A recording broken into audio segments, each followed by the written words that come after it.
and welcome to the official live stream of State of the Open Home 2026, Building in the Open. We're glad you're already joining us. We're 30 minutes away before the program here on the main stage at Tivoli Vredenburg in Utrecht, the Netherlands, is about to start. But before I dive in, first a message for all of you YouTube viewers who currently are watching this on demand on the Home Assistant YouTube channel. This is a practical note. You need to hop over to the Open Home Foundation YouTube channel. Should be a link in the description of the Home Assistant video, should be a link in the chat, but beware, this first 30 minutes is streamed at the Home Assistant channel to lure you in and to make you hop over to the Open Home Foundation YouTube channel. Please hit subscribe over there. From now on, all future State of Open Homes will be live streamed to that channel as well. My name is Gerrit Heikoop and I have the honor to be your host to the online audience. And we've been starting up the live chat in the last few minutes as well. I see some viewers saying hi from Missouri, USA. We have Fredrikstad in Norway. We have Spain online. Bergen, Norway is there. Germany checking in. Paris checking in. South of Sweden. So if you're already watching at the Open Home Foundation YouTube channel, make sure you make yourself known in the YouTube live chat, because throughout the show, I'll keep my eyes in the chat. And if you have any questions to anything that's unfolding here in Utrecht, please type them there and I will relay them for you. So what can you expect? We will bring you live to the program on stage of the State of Open Home 2026, which is about to start in 27 minutes. So until that time, well, all the physical delegates are downstairs having drinks, having snacks, having fun with each other. We're kind of trying to get you warmed up as well. And we'll have some virtual drinks with you and some of the delegates we pulled from the foyer earlier today. So, currently here with me is Ed de Tollenaar. Hey, Gerrit. Ed, good evening. Welcome here in the live stream. Thanks for having me. I don't think a lot of people in the Home Assistant community know you as Ed de Tollenaar, but you're much more familiar as Smart Home Junkie on YouTube. Yeah. Well, a lot of people know I'm Ed. My name is Ed. Your name is Ed, but you go by Smart Home Junkie. Smart Home Junkie, you know. Yeah. Exactly. And you are actually one of the members of the Open Home Creator Network. Yeah, if you're curious correct. what it is, go to creators.homeassistant.io. From your perspective, what does that mean for you? You have a YouTube channel, a well-running YouTube channel. I think over 80,000 subscribers, 8 million views. 83,000 something. Exactly, like those that, three yeah. matters. Yeah. Going up to 100K. Exactly. And for those who haven't checked your channel, it's in English, I saw, so it's internationally available. Yeah, go check out English. Smart Home Junkie. Indeed. What do you do there? What I'm doing on my channel? Well, I started out with creating tutorials for Home Assistant because I was working with Home Assistant and I thought, this is really great product. It's already, I think I started 7 years ago with Home Assistant. And there were some people asking me how I did specific things, how I realized specific things in Home Assistant. So I thought, well, maybe I can create a video that might be easier than writing it down. Did you have experience creating YouTube videos? No, I was wrong. It was not easier. So you had your learning curve, yeah. Yeah. So I created that video and I put it on YouTube, and then I said, okay, let's make it a YouTube channel. And then it started flying off, and now we're here at 83,000. 83,000 subscribers, over 8 million views. I see some of your videos have hundreds of thousands of views. Yeah. What is the response of your viewers? What do they like about what you do? Well, the things actually, I do two things. I forgot one thing because I'm making tutorials for Home Assistant, but I'm also doing product reviews. And I must say the tutorials are the things that people like most because they can learn something from it. And I thought, yeah, it's really good to add some value there. Yeah. I'm sorry, I forgot you. Yeah. So you add value, and that's being appreciated by your viewers. Yeah. Now let's take it to today. So you see an announcement online: State of Open Home is taking place as a physical and online event in Utrecht. What made you decide I want to be part of that event? Well, actually, it's a fun community to be in. So this is the third event that I'm attending at this moment. And every time it's really cool to talk with people that like the same things that you like to talk about Home Assistant, but also like to talk about, other things, see people live, because normally you only chat with them. Yeah. And that's, you don't really know who they are.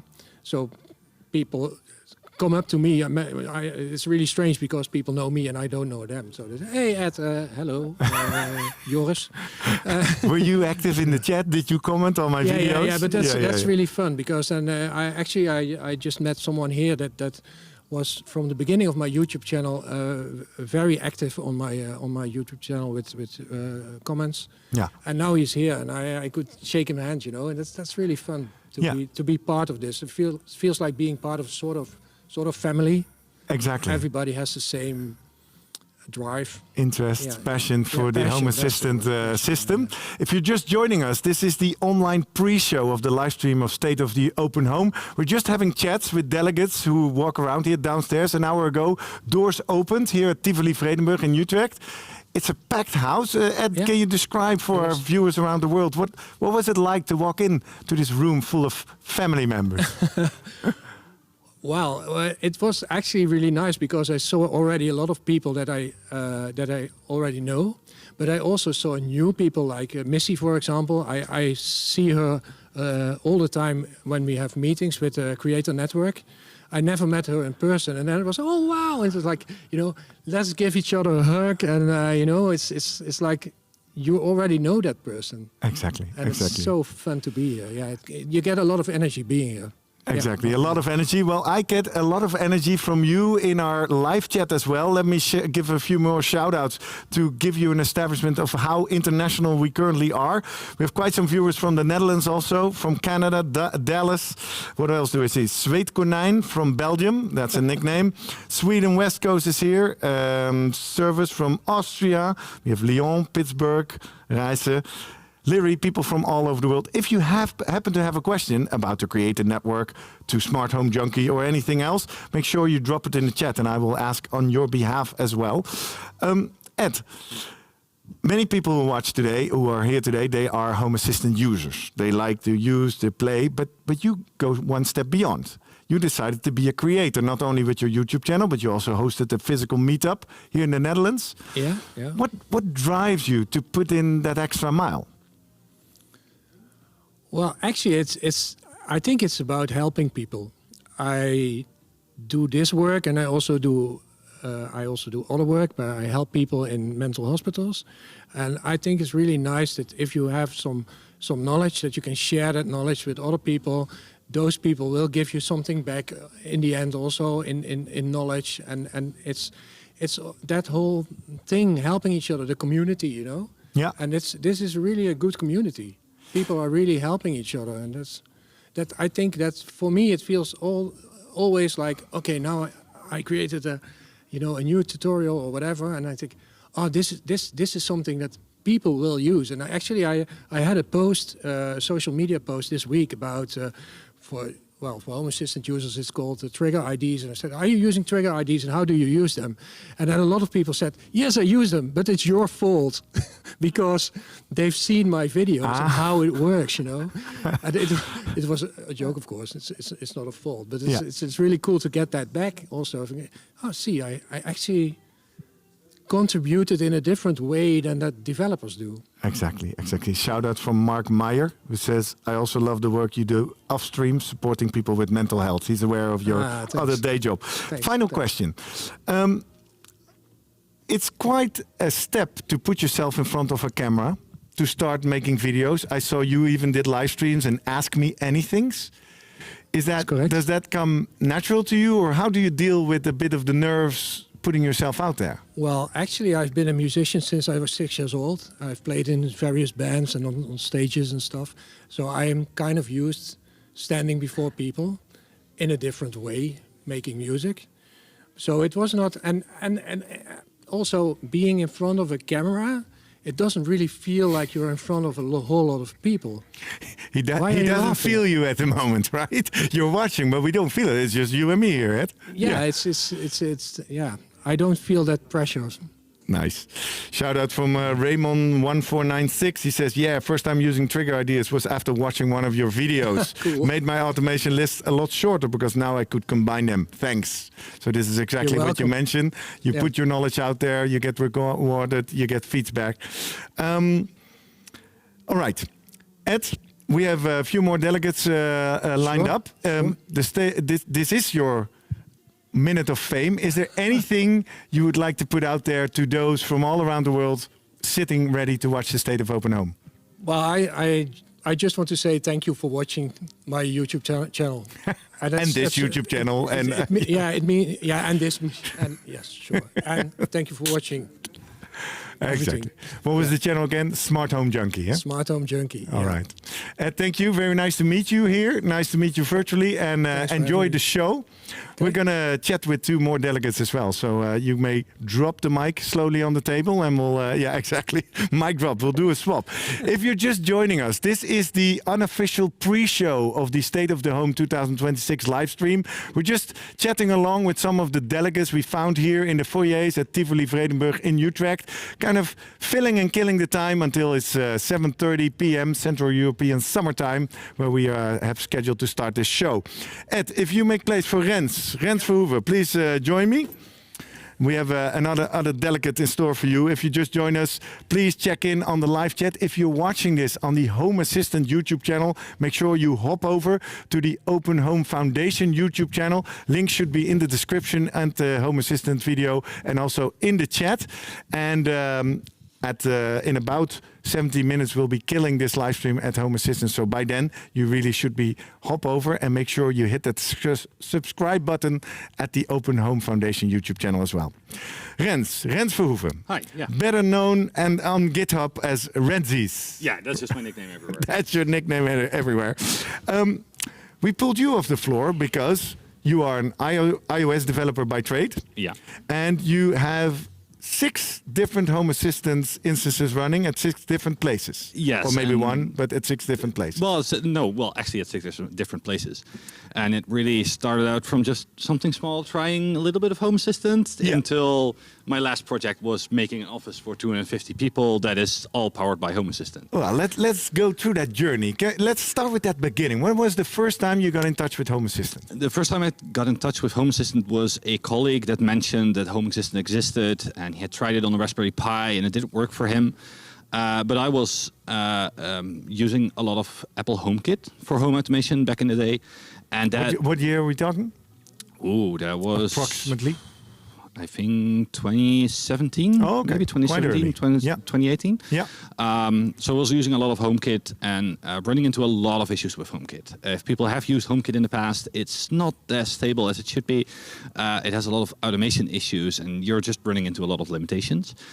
So I just decided to give Home Assistant a try. I ran it on a Docker container on a NAS and just played around a little bit with it and was like, yeah, I like it. What was the first use case or application that you started using it with? The first one was just sending notifications when things would happen. Okay. Like, for example, going into low tariff, the low tariffs that we have. So the energy management system. Energy management. But also just notifications for like the washer is done or the dryer is done. Those kind of things. Because you always had this stinky, wet laundry or just for fun? No, I had an old washing machine, and the older washing machines, if you don't open them, and well, I do have ADHD, so if you don't open them, you run into stinky laundry. Exactly. So, yeah. Okay, so that's where it all started a couple of years ago. Now, fast forward, it's 2026. In my notes, it still said he is running Home Assistant in 5 places. You already just said, no, it's 6 now. Yeah, I said 6 places. Yeah. 2 of the instances are just at like family members who wanted mostly energy tracking, but also switching some stuff based on energy or creating a simple, well, basically a chime for when someone walks through a gate for my dad. Because he's often in the garage, doesn't notice people coming into the garden. So we just wanted a chime, also using Home Assistant for that. Then in 2023, my hackerspace burned down. I'm part of a hackerspace, Yeah. and we had to rebuild. And from that point on, I was like, oh, I want to... Just for my knowledge, because I'm a bit of a layman, did something physically burn down, or did Yes. you get burned because people... No, the Okay. entire hackerspace burned down. Literally. The building we Yeah, were in Rotterdam completely burned down. Okay. So we had to go to a temporary space. Yeah. And in this temporary space, we had a lot of lights to turn off, and we constantly were dealing with stuff. So I was like, okay, I'm going to automate this all with Home Assistant. Yeah. So Because you are by now the Home Assistant guy, right? You know most this people stuff. would come to me with Home Assistant information, yes. So I was the Home Assistant guy in that sense. And there we just automated basically the lighting, but all based on the space state. So every hackerspace often has a space state to indicate if the space is open to visitors, and we use that basically to control the lighting. And then we come to the two bigger installations. The first one was in our in my employer's Amsterdam office, Okay. where the installation is a little bit limited. We have a chandelier that's completely made out of WLED. Okay. So another open source project that just needed to turn on based on a giant button in an event space that is present. So that is just the automation that we run with that.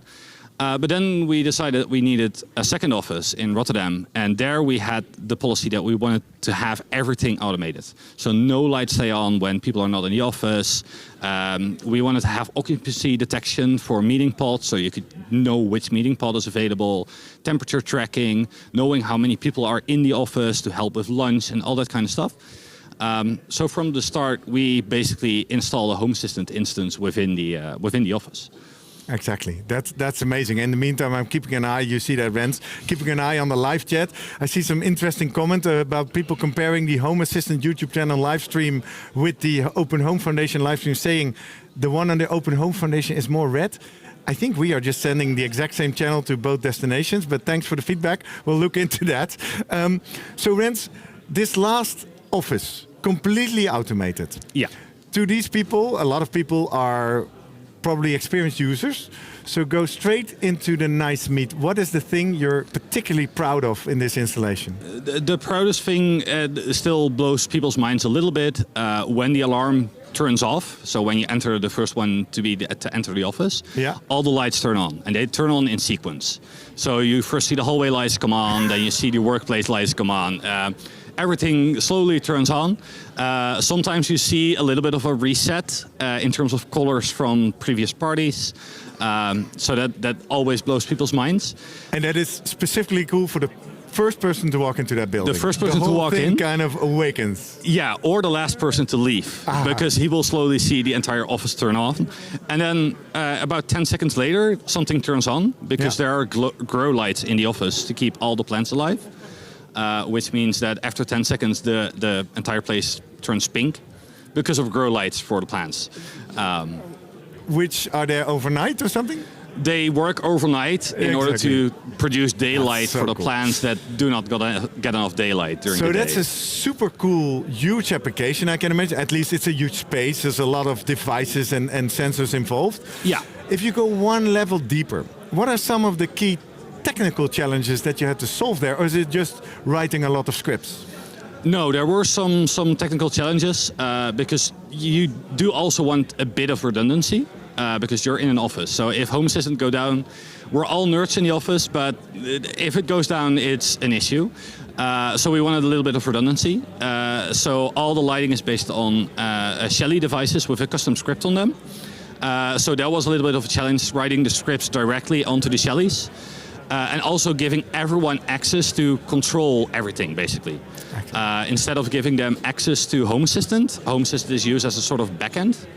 And there's like a giant map of the entire office. You can just click a zone and dim the lights in your zone, turn them off, change colors, all that kind of stuff. So you really put an extra effort in making it accessible to less advanced users. Yes. That's cool. Especially also in meeting rooms, you can just dim the lights. And you actually briefly spoke accessibility. One of the reasons we did this, and we wanted to have everything easily adjustable, is that in the Amsterdam office we had someone visit that was they had issues with lighting. If the lighting was too bright, they would basically constantly have a headache. So in the newer office, we wanted to make sure everything is dimmable, and even for those people with those problems, they can just really enjoy being in the office, doing whatever they're doing. So cool. That's nice work. I'm just taking two last chat messages and then I'll get our next guest on. First of all, where is it? I wanted to give you a shout out on your name, but the chat is now exploding. Here, Raymond, 1496NL says he's combining Ed and you. Can you make a video about this project? Because they would love to see more, or is it already out there? I can share a little bit more about that, exactly. For example, in the Discord. Exactly, on Discord, in the Show Your Projects channel, I guess. And here is Josip1315 says, wait, you realized a whole commercial building with Home Assistant? How or on what do you run that? I'm building automation engineer since 11 years in Switzerland, and usually bigger buildings are automated with PLC. This is a good technical question. We could technically also go for the lighting system, for example, with DALI and KNX. But this is exactly what we didn't want, because we wanted to have some open options to just play around with. Because we are all nerds at the office. We're all developers, so we want to just play around with stuff. And that's one part we don't like about the Amsterdam office that we do like about the Rotterdam office. Super, super, super nice. Thanks for sharing. Thank you for your live interaction and chat. Rens Verhoeven, Rensies on GitHub and a lot of other social on Discord channels. as well. On Discord as well. Thank you for sharing your story, and I think you sparked some curiosity for people to check out the project. Yeah, so I hope. Thank you for being here and enjoy the show. Thank you very much. If you just joined us, this is the official pre-show program of the State of the Open Home 2026 program. My name is Gerrit Heikoop. I'm your host. I'm representing you. Some of you already asked, where is Missy? Why is she not burning the chat? And your conclusion was right. Missy is about to step on stage, acting as the moderator of this program as well. So she's physically here in Utrecht. And while the room behind me is filling up, we're just killing time until 7:30 Central European Summertime, chatting with some of the delegates we picked up out of the foyer. And now joining me is Mick Vleeshouwer, better known as iMickNL, I saw on GitHub. Yes, nice to meet you. It's iMickNL himself. Mick, let's start at the beginning. You are here at the State of Open Home event. What made you decide to sign up, buy a ticket, and come to this event? Yeah, so I started with Home Assistant, I think about 9 years ago or something. And I have been to an event before, but I'm actually lately more programming again, building some of the integrations, and it's a great community. So it's actually great to meet some people face to face. I met Joost today, I met some other people that I've never met. So I think that's a great one already. So you see the nicknames and the emails and the Discord names come to life in this event. Yeah, actually the name tags have the full names, so it's actually quite hard to figure out who is who. But yeah, we will figure out. Feedback. They should have the tags on the name tags as well. Noted. Any feedback, we'll note it down and we'll try to improve. So Mick, what is your story in the Home Assistant community? Because you built some application, but you also contributed to the core, I saw. How did that go? Yeah, so actually 9 years ago I started, like a colleague of mine, he introduced me to Home Assistant, and I started building the PostNL integration, so for the Dutch postal services. And from there on actually... What is that? Just out of personal interest? Yeah, from personal interest. Like I wanted to track when my packages were coming. I just moved and I was like, okay, it will be nice if I have a dashboard with everything, including my package deliveries.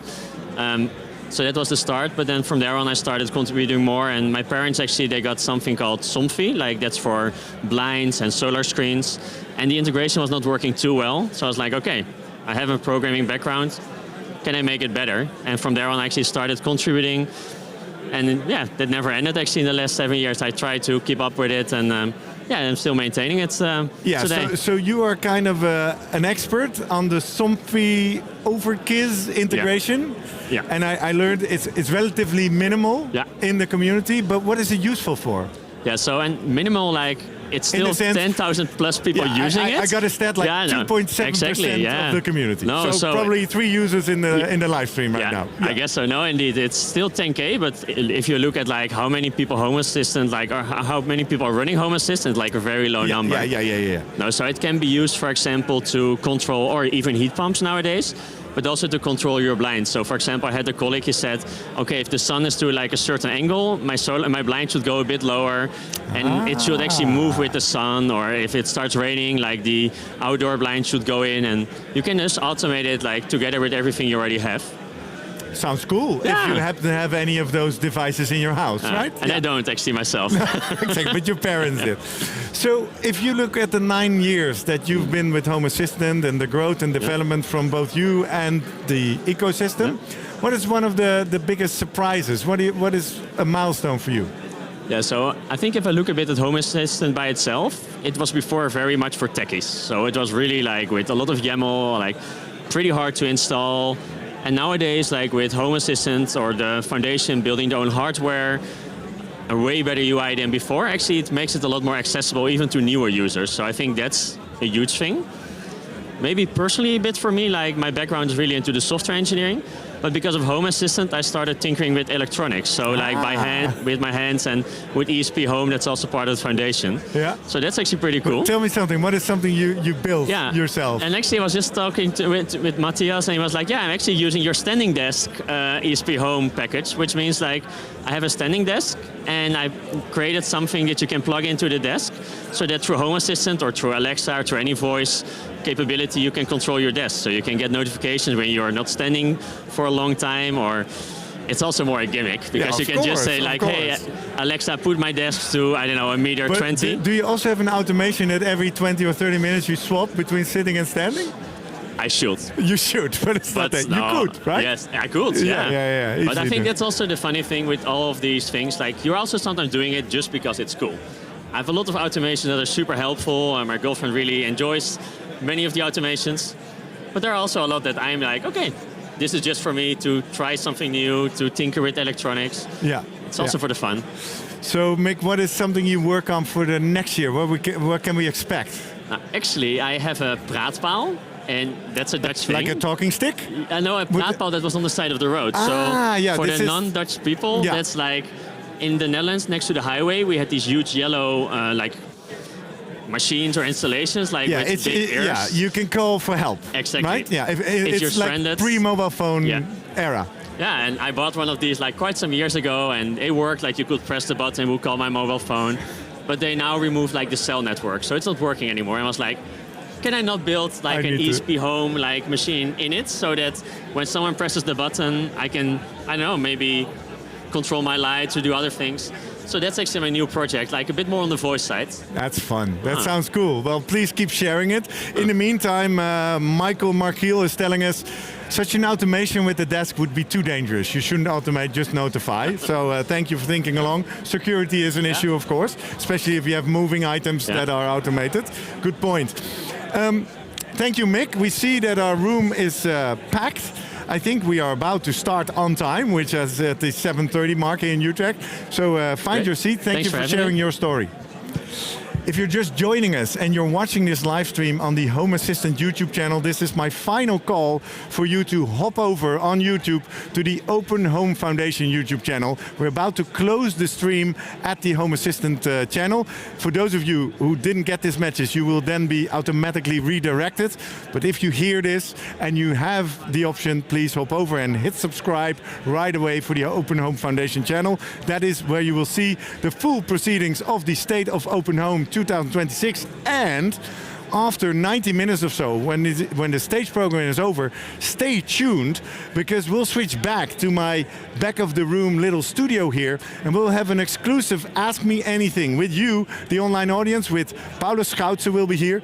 Missy will be coming here, joining me on the table. I see you miss her, so you can ask her anything there. And also Laura and Matthias, who you will see on stage in the program, will also join me here to take up any questions that you will have during the program. So keep the chat alive, keep sharing, keep discussing, keep asking questions, anything you like and want.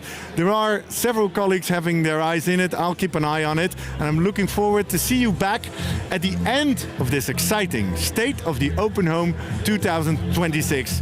Enjoy the show.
Wow. Oh my God.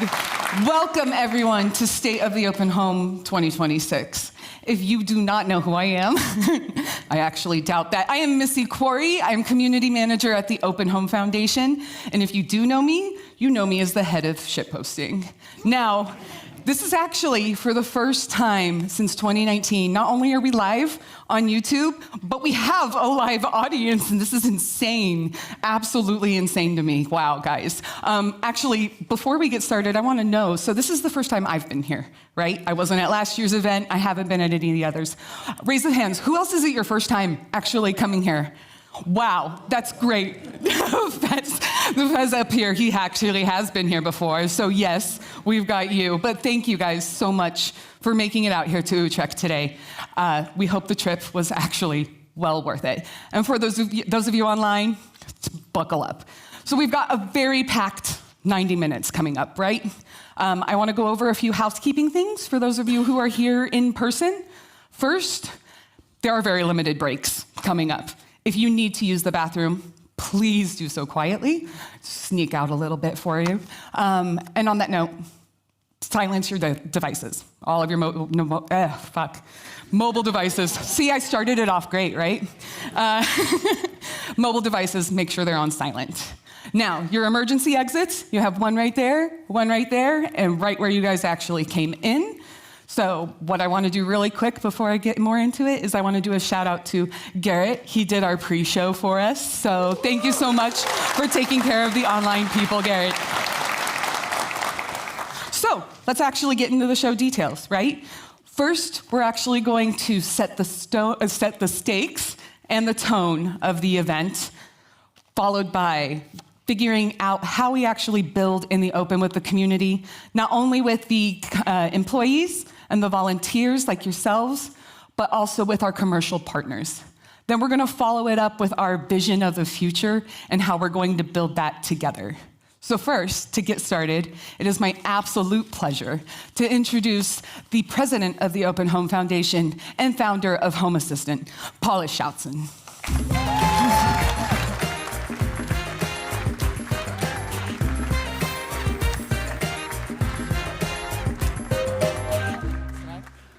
Wow, welcome to State of the Open Home. This is really good, yeah. Yes. Like Missy just said, right, it's been 2019, the last time we did this in person, and it's so good to have a whole room full again. Now, I just had the opportunity already to talk to some of you today, and you know, it's the energy and the passion that each one of you brings that makes our community so awesome. So thank you for being here today, and thank you for being part of our community. Now, for the people that are watching online, thank you as well for being part of our community.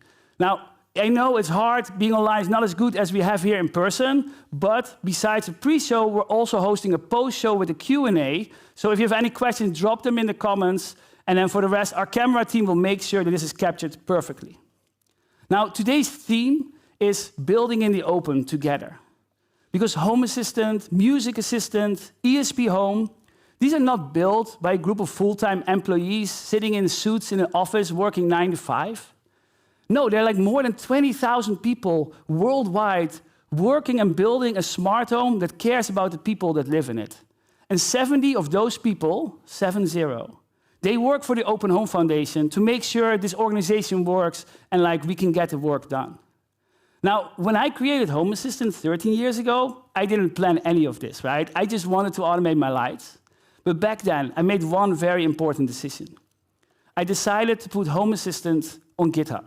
I decided to make it open source, and I decided to keep working on it in the open. And back then, even though Home Assistant was very little, there was already a handful of people that saw something in Home Assistant. And they started working on Home Assistant with me. And because of that, Home Assistant started to grow, and we started to attract more community, and more, and more, and more. And eventually, here we are. We have a room full of people. It's amazing. And from the very beginning, we have been working on Home Assistant together. And that's why 2 years ago, we started the Open Home Foundation. And I donated Home Assistant to it. And community members that would build other core projects that were very important to our ecosystem, like Z-Wave.js, Hacks, the community store, or Music Assistant, they also got donated to the Open Home Foundation. So together, we've created this bulwark against big tech and surveillance capitalism. Now, don't underestimate what we've got going on here, right? This is very, very special. These things tend not to happen. We now have a foundation, a non-profit based in Switzerland, who has a mission to build a smart home around privacy, choice, and sustainability. That means that the future of all these projects, they're working towards you, right? These are your projects now. And, fuck VCs and private equity. Yeah. They give money to companies to grow, but they push the growth relentlessly, that every company out there that receives this money, they end up enshittifying their products, and in the end, they start collecting user data and pawning it off to the highest bidder. We are different, right? We have only one stakeholder, and that's all of you. Right? We've created a system in which we can fund the foundation without giving up any control. We do that by receiving donations, by working with our commercial partners, Nabucasa and Apollo Automation, and since recently, we started selling merchandise. If you like the shirt that Missy was wearing, or the shirt that I am wearing, you can now get those at the Open Home Foundation store. And with the money that we are getting, right, we invest it back in the community. Because the community is our beating heart. If you think about it, if we didn't have the community, we would end up like those other smart home platforms, right? That wouldn't be good. That wouldn't be any fun. So community is so important for us that this year we actually started a new community department. This is not a team, this is a department. We're still growing it. It's small right now, but it's going to get bigger. And these people, they wake up every morning and they only think about how can we make our community bigger, better, and stronger. So I'm very proud now to introduce to you the head of the new community department, Melissa Thermidor and Missy. Yes.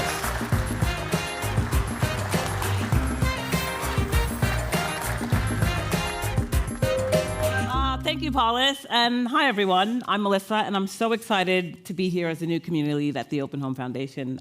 I have to be honest, I've only been in this role for a short while, but I must say this is the absolute best job ever. And Missy and Paulus are essentially the heartbeat of this foundation. Between the two of them, they've broken, fixed, and done pretty much everything. And I'm sure many of you have seen them in the forums. They've been in the trenches, right? But here's the big news. Community is no longer something that just happens around the edges. We're building something really big and really profound. This is the real deal. And it's not just Mel and I here up on stage. We have one other person in our community department right now. Her name is Florencia. She is our events manager, and she's the reason why this is actually happening. Everything you see here, everything that's happening online, both pre and post show, and all of the stuff you get to have with us afterwards in person, it's all because of her. So she's actually backstage making sure this all runs very smoothly for us. But you'll actually get to see her later when we drag her on stage for the end. So we will introduce you. Awesome. Well, let's get into it then. Yeah, let's go. Fab. Now, one of the things I love the most about the community is that we don't just celebrate the wins. We talk about the really hard and at times, sometimes bad stuff as well, right? Open source is often romanticized, and yes, it is pretty amazing, right? But anyone who's actually built something knows how chaotic it can be. And I think the next talk digs into exactly that, because these two are deep in the trenches, right? So please join me and welcome Franck and J-Lo. To the stage. Yeah.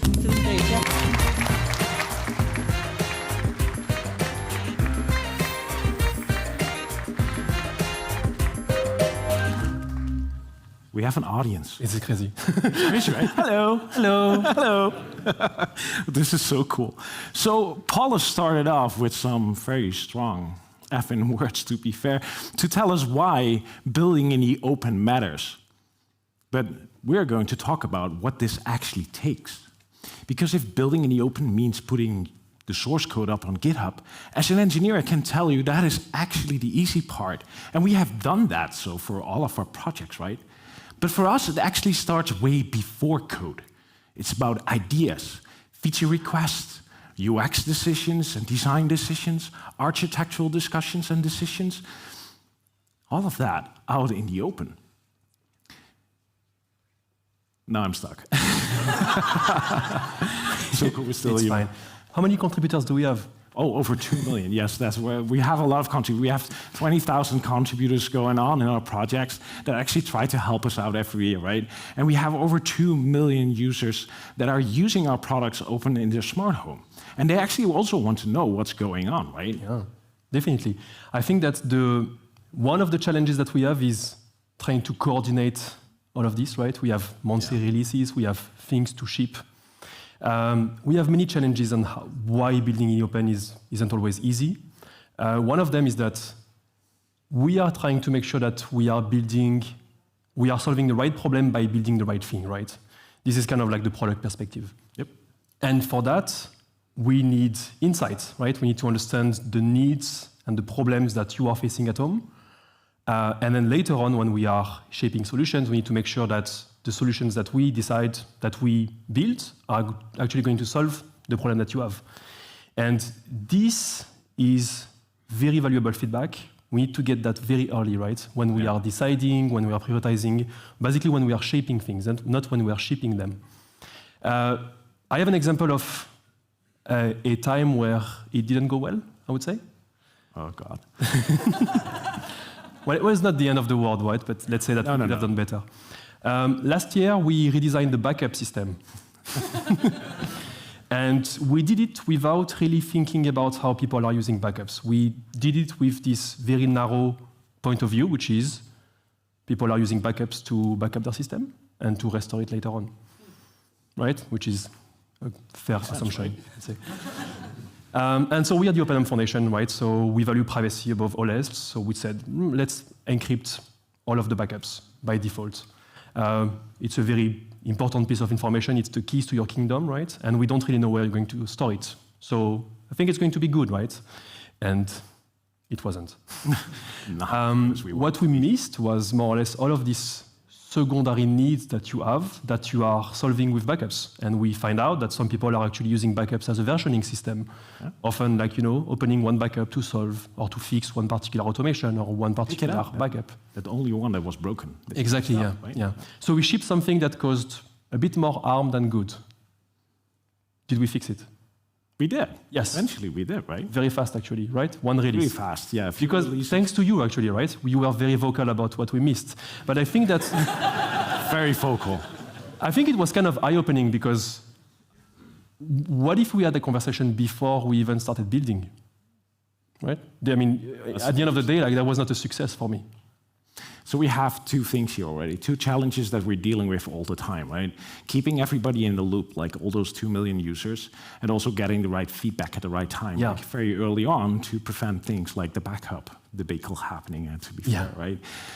But I think there's a third one, and the third one is pretty close to me personally, actually, to be fair, because I'm coming from the technical side of the project. I've been in code like for many years and in the community for many years.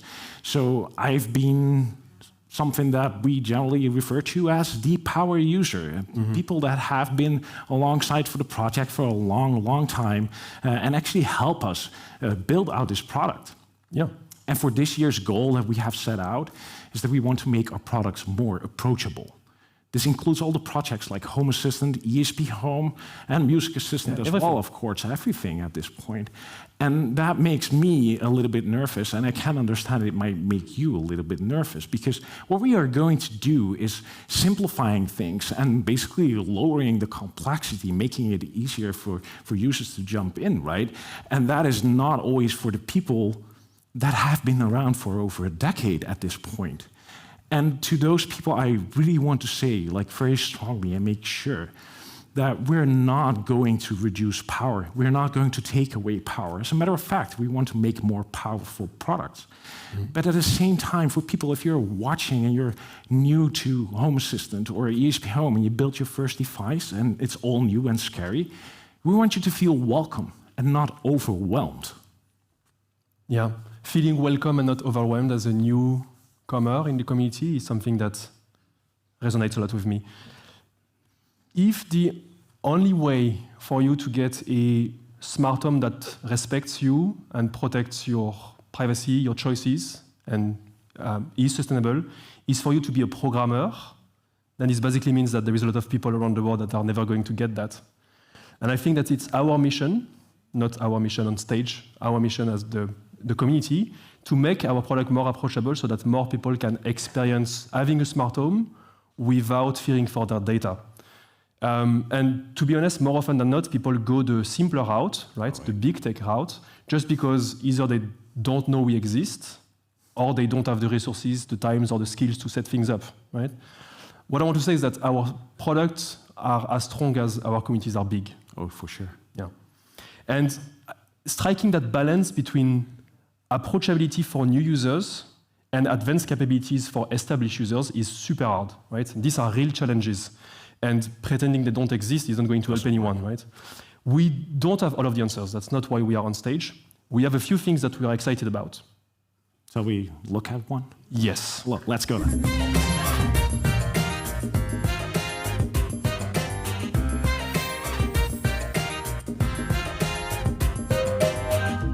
All right, I need to be ready.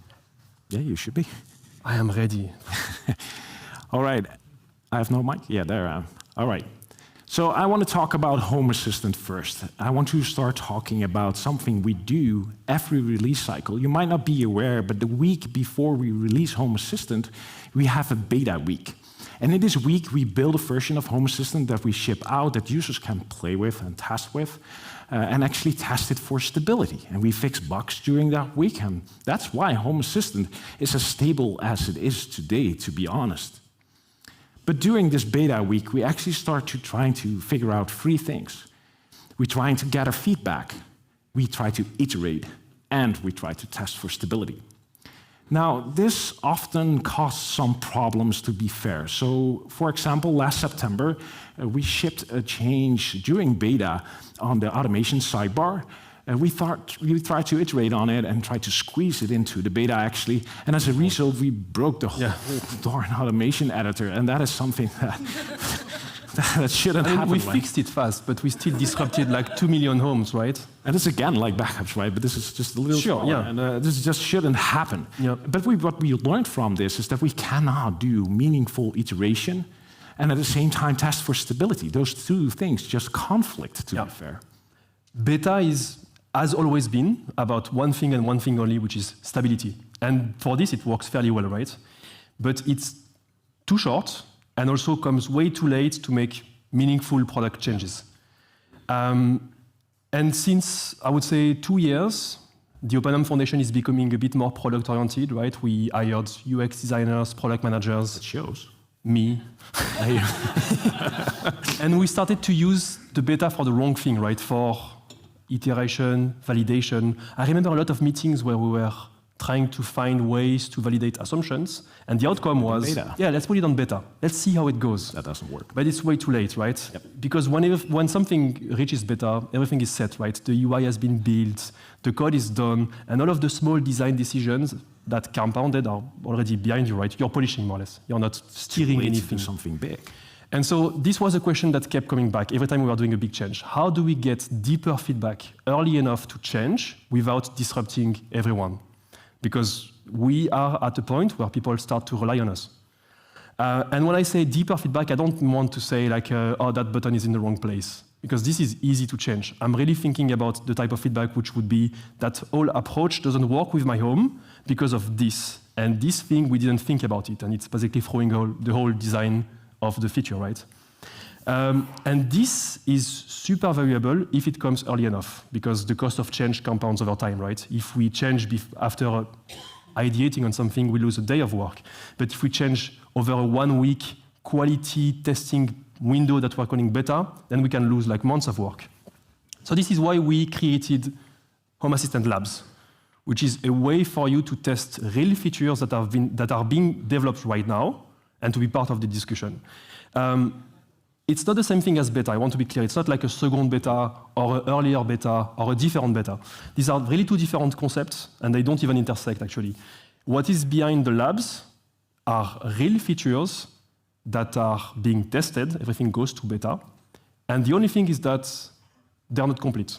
They don't have all of the bells and whistles, and to be honest, they might not even work the way you expect in your home, which is the point, right? You enable one, you test it, you experience it, and then you start to talk to us. You give us feedback, what worked, what didn't work, what surprised you, and then we take it from here, and then we steer, we expand, we change, if needed, right? We can even change direction. That's the point, right? So in a way, like beta tests stability, whereas labs is going to more validate direction.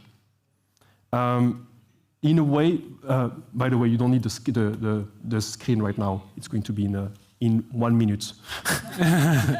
It's fine. A little bit too early. Yes.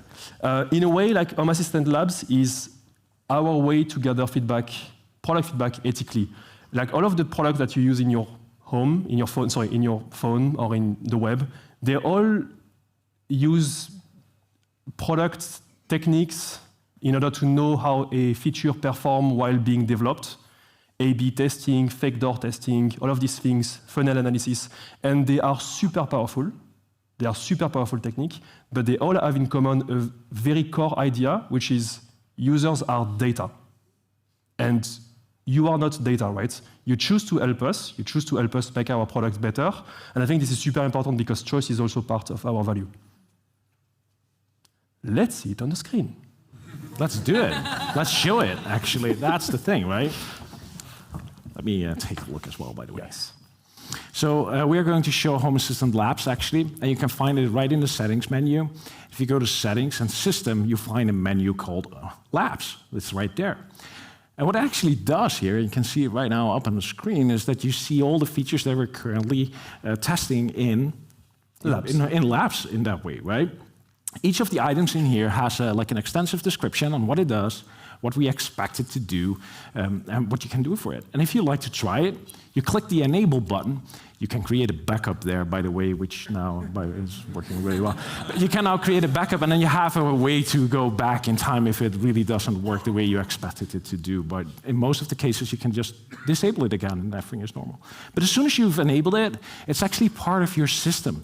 And you will notice it when you start building automations, for example, or working on your dashboard. It means that you can actually try out these features, right? Where it matters, right? Where it matters, right? You can actually try it out in your home, in your production system. And again, these are beta-tested features, right? They're meant to be stable as well, just like Home Assistant. We're just validating if the concepts and the design and the direction really works. And next to each one of them, there's actually a feedback link. You can click on those to provide feedback on that specific feature. So if you tried it and you're like, this is not working for my home, you can actually provide feedback there. And sometimes it's a survey, sometimes it's like a discussion where you end up in the forums. In Discord, yeah. Or Discord, so there are multiple places. It depends a little bit of where this feature is happening. So the loop is here, right? You enable it, you test it in your home. You tell us why it does or doesn't work for you. We iterate on it, we read all of that, we iterate on it, we publish it again, and here goes the cycle until it's generally becoming available for everyone, and we're happy with it. This one is the one where everything kind of started, right? Yeah. Purpose-specific triggers and conditions. I think that many of you know what they are. For the newcomers here, welcome. I'm going to explain you like in 1 minute what are purpose-specific triggers and conditions. There is 3 components of an automation: triggers, conditions, and actions. And on the one end, actions are super simple.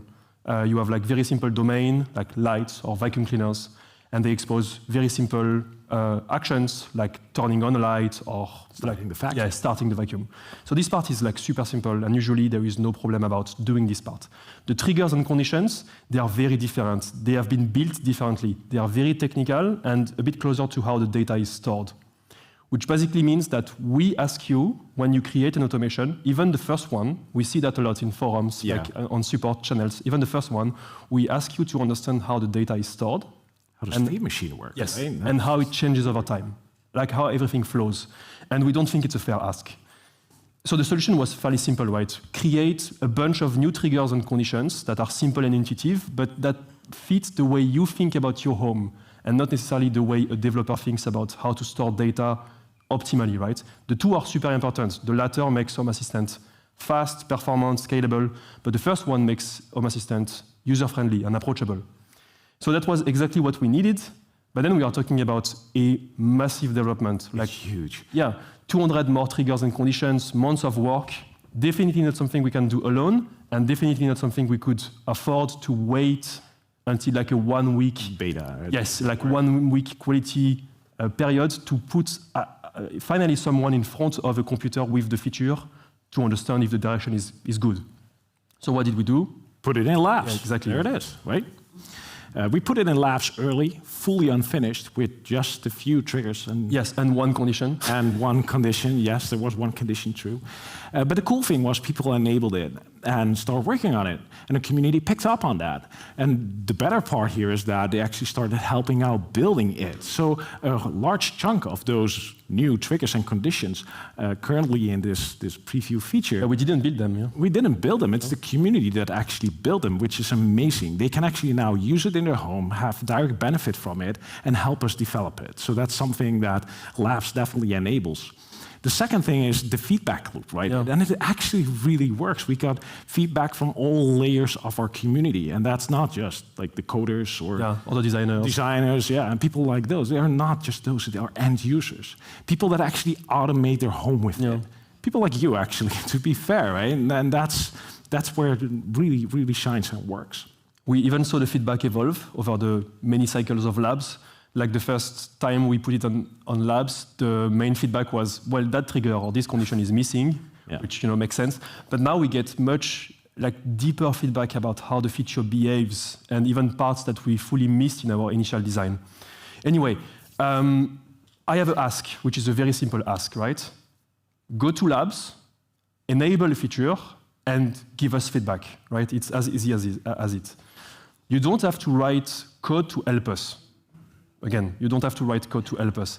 If you use Home Assistant in your home, then you have context that we don't. Even if we do research how users are using Home Assistant and all of the products in our home, we can't talk to everyone, right? Every home is different. Exactly. Every card as well, right? Yeah, and this is what we mean when we say that we need more than code. Go enable labs, watch it evolve, and that's how we're going to build this in the open.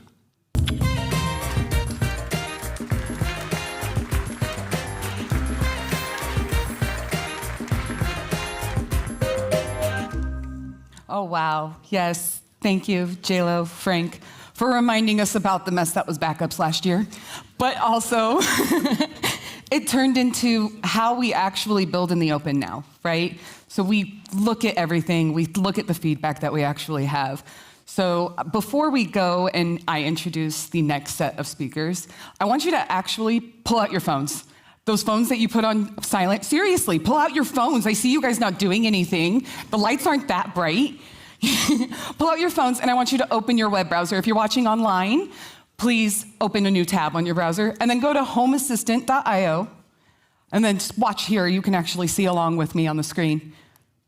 Maybe? Thank you. So just actually scroll down a little bit. Oh, look, hey, that's me. Click on the State of the Open Home thing, and there's me again. Wow, okay, actually, I'm gonna go do something else instead. Let's scroll down a little bit and check out our website a little. Keep scrolling. What I'm going to talk about is actually how much care we put into our websites.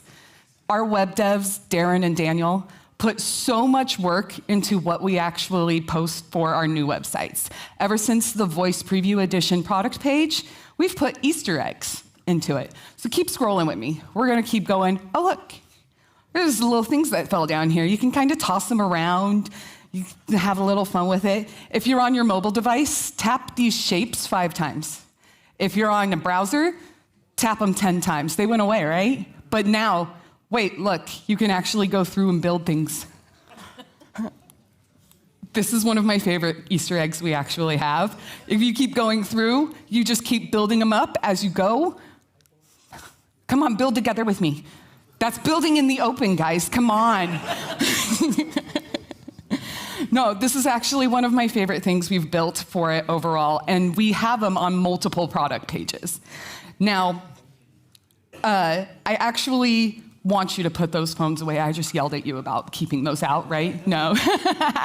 Close out the browser tab. We had a little bit of fun building together. It was actually really great. This is so fun, honestly.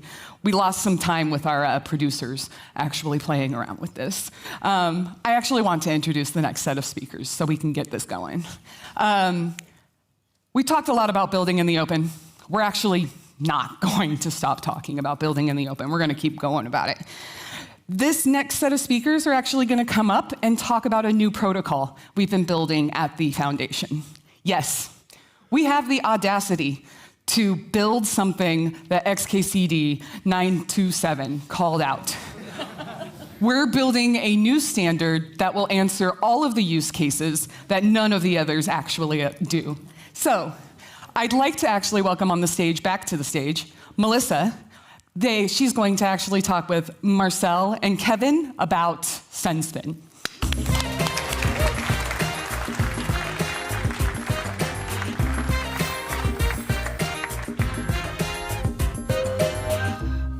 Marcel and Kevin.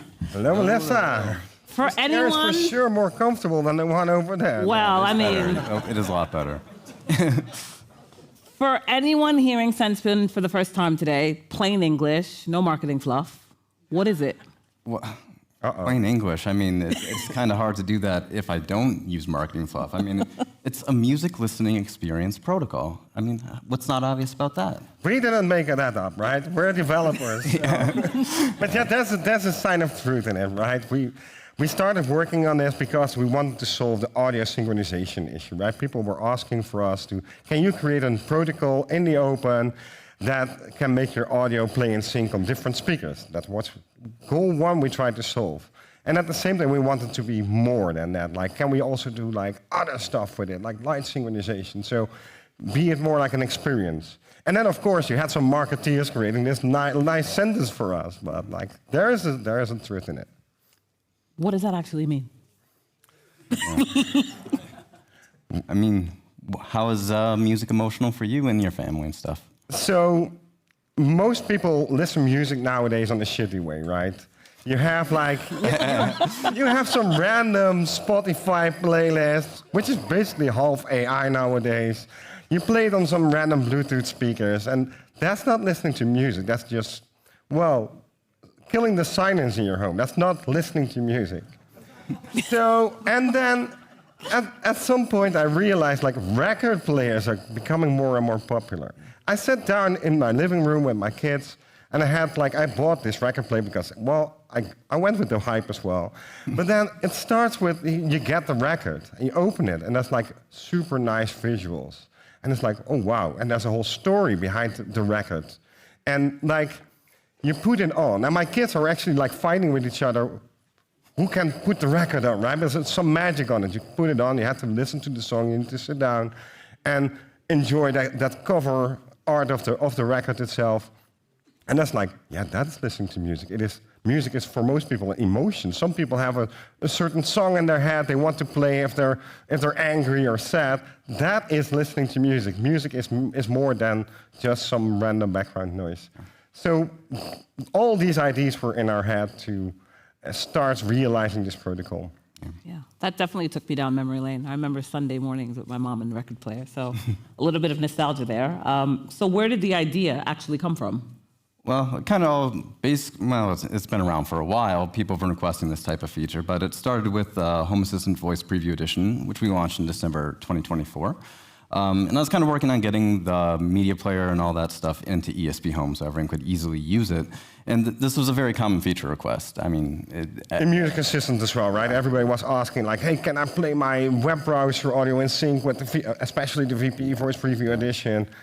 And so while I was working on the code, I was like, well, how hard could it be? I would like to try. It seems like a fun problem. And I started with some of the open source solutions and kind of got it working, but we kind of ran into some issues. Like, we wanted it to be really great. Like, use DSP filters, make the music sound good for your specific room.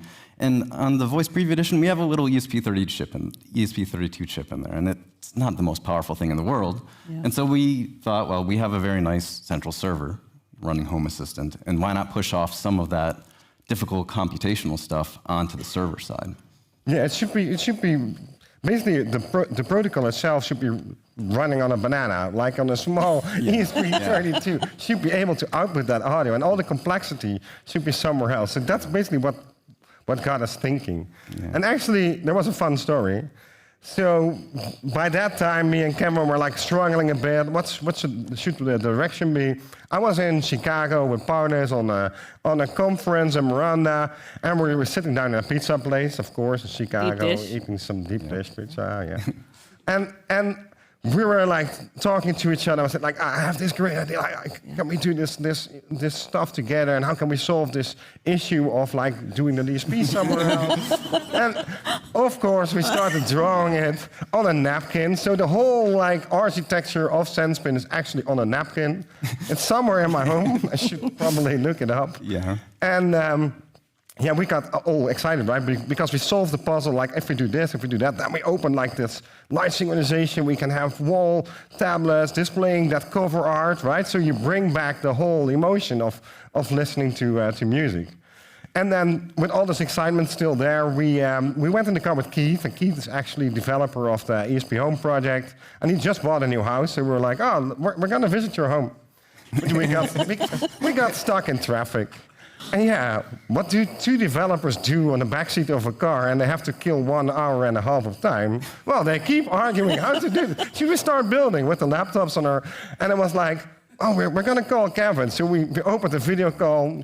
Yeah, I remember it quite well. It was a Thursday afternoon. I had the next day off. I was looking forward to the weekend. Paulus messaged me, can you get on a quick phone call here? It wasn't That's never a quick phone call with us. Well, and you know, I was playing around with this, and it's like, it's working, but I don't want to really build something new if we don't have to. But they really did convince me at the end of the day that this was the direction to go, and I think I'm really happy with that direction. Yeah, and we started building, right? We were excited, and we shared the ideas online from the get-go. We opened a GitHub repository. We shared the ideas, the rough ideas there, Discord channel. Yeah, that's got us started. Yeah. So what happened when you actually tried to build this random idea? I mean, people were really excited. Yeah. All kinds of people were jumping in, discussing features, discussing like details, like how are we going to do this exactly?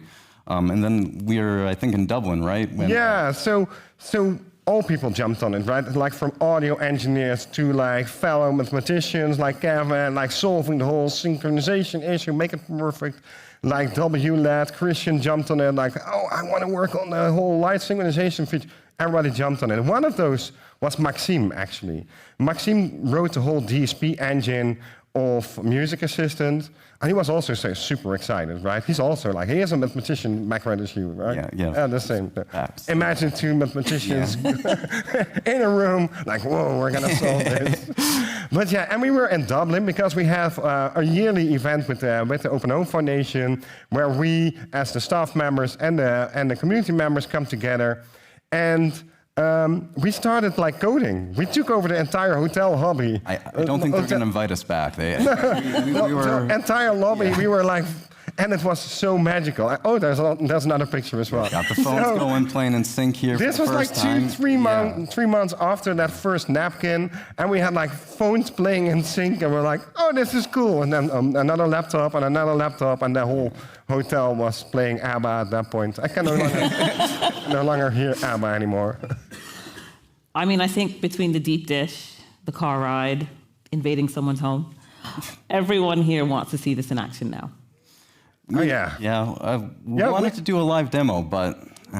we wanted to do a demo, but the thing with a demo is, how can you show synchronized audio, right? It will just sound the same. So we were like, how are we going to do that? So Paulus was so kind, he had made a nice demo setup. We recorded it, and we made it a bit visual of how it would look like. And I have another surprise for you. If you're here present in the audience, there are a couple of posters in the lobby with a QR code. Scan that with your phone.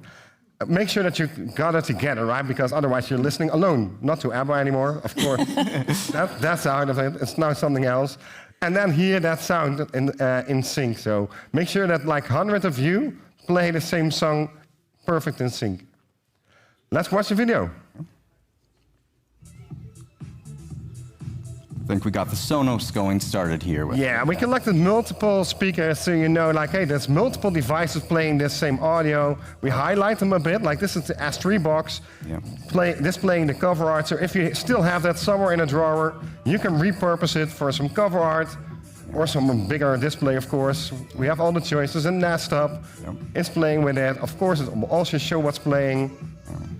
And we're adding more and more speakers on here, but you can't really tell the difference. And I think that means we did our job correctly, right? It just gets a little bit louder, but it's in sync, and that's what we're going for. That's the whole idea, right? You see we click more and more speakers to it. Like there's a dead-end receiver, and the dead-end receiver is now playing Sendspin through the AirPlay protocol because we bridged them together, so you can repurpose your existing devices in your home. And this is kind of the magic. Yeah. And well, this video cannot show it that well. Just try it out in your own home. That's the best way to find it out. Definitely. Wow. Get a groove on. Yeah. We have a Sendspin party today. Yeah.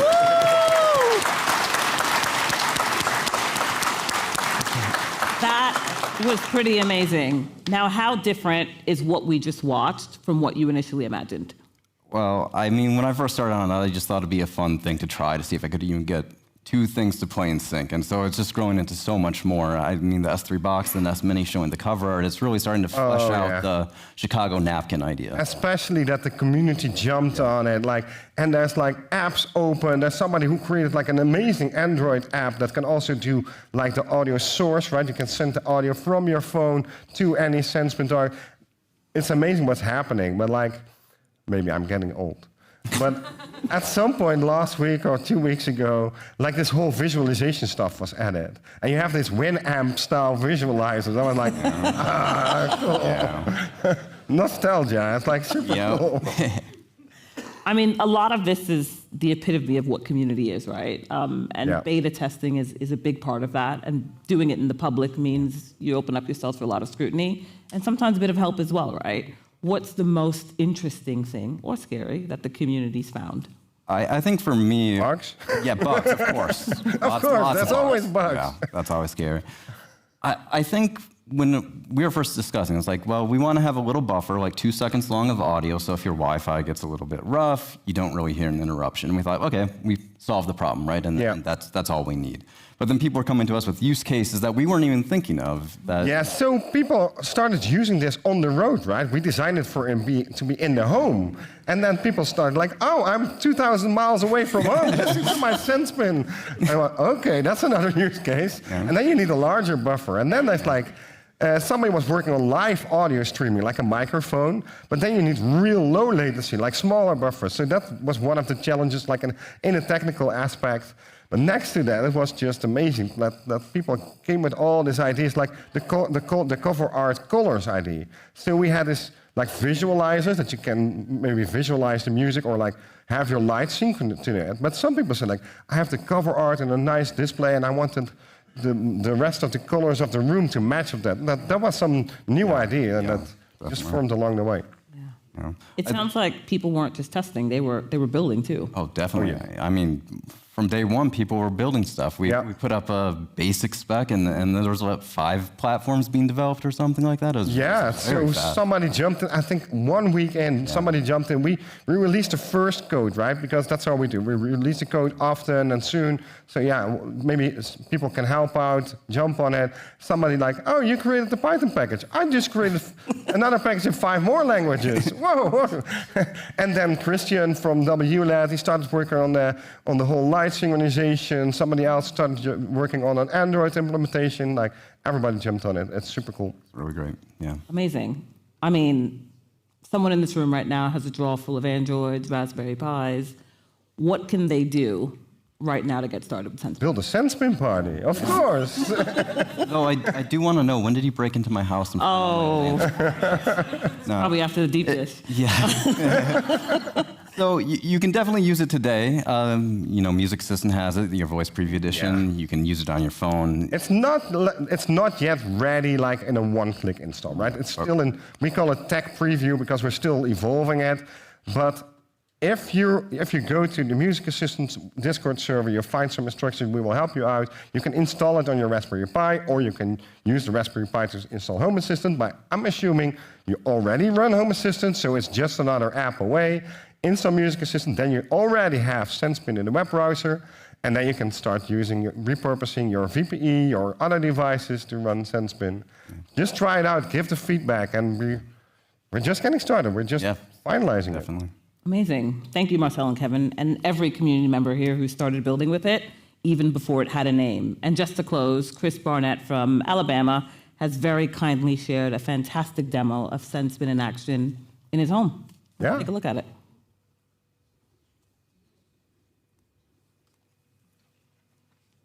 Hey, this is Chris from Alabama, and I want to show you how Music Assistant can use the Sendspin to AirPlay bridge.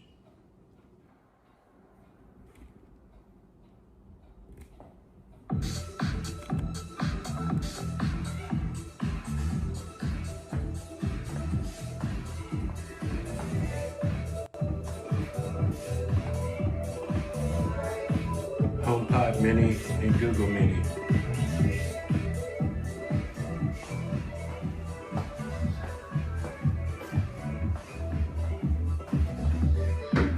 I have a Google Smart Speaker,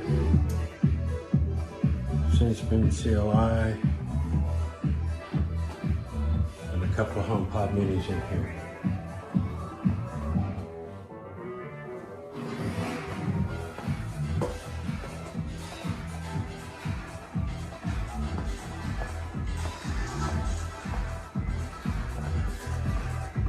Playing on the TV, along with the QR code for party mode, shows the up next, and lyrics are enabled.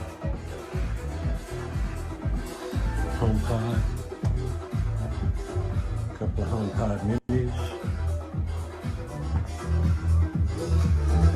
HomePod Mini.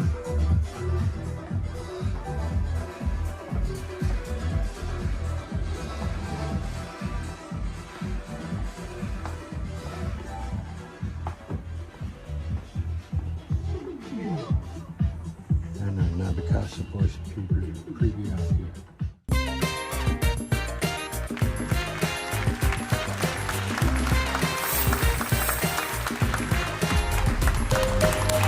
Yeah, we got a full house tour of Chris' house, right? Yeah. He's making all these awesome videos all the time, and he's like testing Sendspin every week. He has a new video, and it's amazing. I feel like I know more about Chris than I want to know.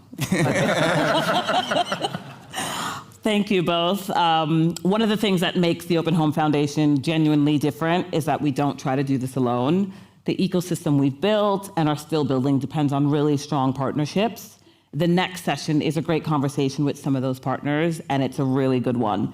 Missy will be joined by Trevor Shermer, co-founder of Apollo Automation, and Carl Albertson, VP of Commercial at Nabu-Casa, to dig into what partnership at the Open Home actually looks like in practice. Over to you, Missy, Trevor, and Carl.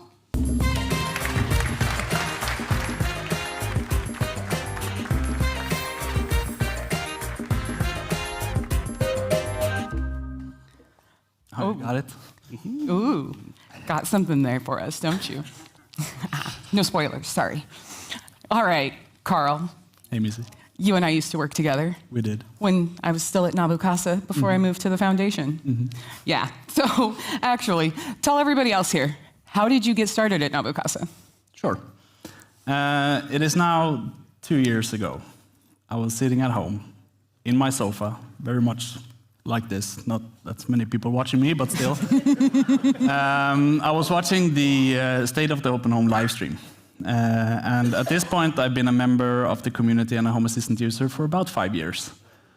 And then Paulus announced the Open Home Foundation. And I remember thinking, I need to be a part of this.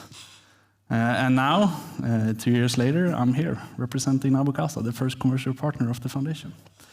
Which is still surreal, but I feel so immensely proud. Like, not only to be a part of this community, but also this amazing company. And what I love about this is that we definitely do things differently. I mean, we're a profit-driven company, of course, but our commercial success funds the foundation. Yes. That's the model. So we're not here extracting. We're here to make sure the foundation is sustainable and has the resources it needs to scale its impact. That's wildly different from other companies. Exactly, exactly. Yeah. And building in the open for us means open standards, open hardware, and a no lock-in guarantee. Yeah. So if Nabu-Casa were to disappear tomorrow, all of our products would still work. Yeah. And that's the point. So my Zigbee home with the ZBT2 would absolutely still work if you guys disappeared tomorrow. Exactly, yeah. Excellent. So the way I see it, when we open source our hardware and software, we're not losing customers, we're gaining collaborators. Yeah. The community helps us build, improve, and validate what we make. And for a long time, we were the only commercial partner to the Open Home Foundation doing this. But building in the open is not a thing you can do alone, so that is why I'm so excited to sit here together with Trevor today. Yeah, no, seriously, I'm actually really excited to have Trevor here as well. Trevor, if you didn't know, Apollo Automation is actually how I got introduced to ESPHome. It's how I got introduced to the community and how they build ESP32 chips to customize their home. So I actually want to know a little bit more, how did you get Apollo started? Yeah, it's awesome to hear, Missy. So Apollo Automation is the Open Home Foundation's second commercial partner, and it's our responsibility to grow ESPHome, to introduce it to new users, make it more accessible, and build new tools for the community. And we've got a lot of cool ideas for the next few years. So Apollo Automation, it started with my best friend Justin and I. We were just community members building projects for ourselves. We started making a few sensors in our basement and selling them online, and actually decided to start a company named after my dog, Apollo. And we have a few Easter eggs as well, Missy, with in our logo, our packaging design, and on all of our circuit boards. He's hidden in there. Yes, he is. So that grew from there with us now to employing a few friends and family and growing, all in ESPHome. You're not in your basement, though, anymore. Oh, no. We outgrew the basement. We have some offices now. Yeah. And so I remember when I first fell in love with electronics. I had some programming experience, and then in high school, I got an Arduino kit. Yeah. And so I remember being blown away by writing digital code that then changed something in the physical world, which was the Arduino Blink example that turns the LED on and off. And then from there, it was kind of a rough path with soldering or connecting things in the wrong way and releasing the magic smoke, or some people say the device's soul leaving, or debugging code for hours on end just to figure out that it was a wrong pin selected on my breakout board. So I imagine a lot of you have had some similar experiences to that. Yeah, exactly. That's exactly the same as mine. I'm actually in the process right now trying to teach this to my kids, which is really exciting as well. Yeah. Exciting. Exciting is a funny word. Yeah, that sounds awesome. And that's exactly where we're starting as commercial partners. So we want to bring that same learning and excitement to users with the new ESPHome Starter Kit. Woo! Yeah.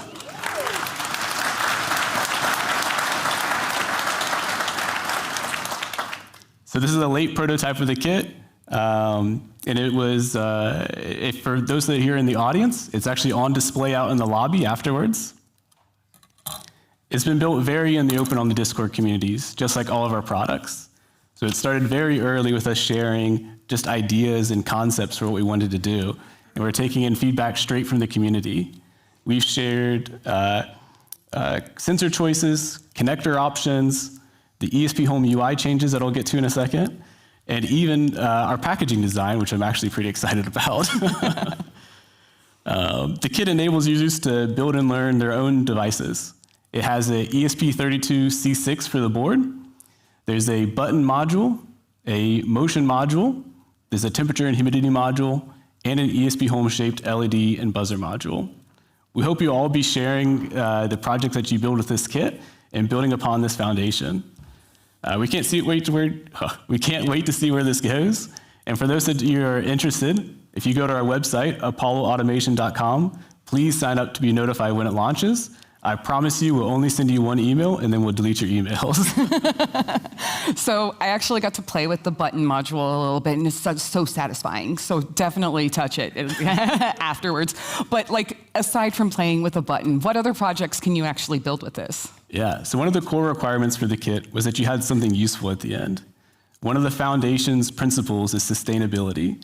So this isn't something that you just buy, learn, and then put in a drawer or the trash, never to be seen again. You can make real usable products out of this at the end. So for example, you could use the motion module to turn on the lights when somebody walks into your room. Or you could use the ESPHome-shaped LEDs to turn red when you're in a meeting, letting others in your home know that to be quieter. And so these are just a couple of the examples of the many things that you can do with the kit to be using it for years to come. Okay, so you have some project ideas thrown out there. Now, what about the programming side? Are you going to force people to learn YAML? Yeah, so yes and no. So as part of the launch, the Open Home Foundation teams have been putting a huge amount of work into how you program ESPHome devices. And so I'm excited to share on the screen a few images of the new ESPHome device builder. Yes. Yeah. So, yeah, thank you, yes. So big change, and as you can see on the left-hand side, you can select components and sensors, and it'll build the YAML on the right-hand side, and also explain to you what the YAML does. It's very similar to the automation builder in Home Assistant. And don't worry, you can switch back to full YAML if you don't want the visual approach. It's still there. So the goal of the kit is to be the easiest path into learning electronics, programming, and building your own smart devices. And we really hope to be building more kits in the future.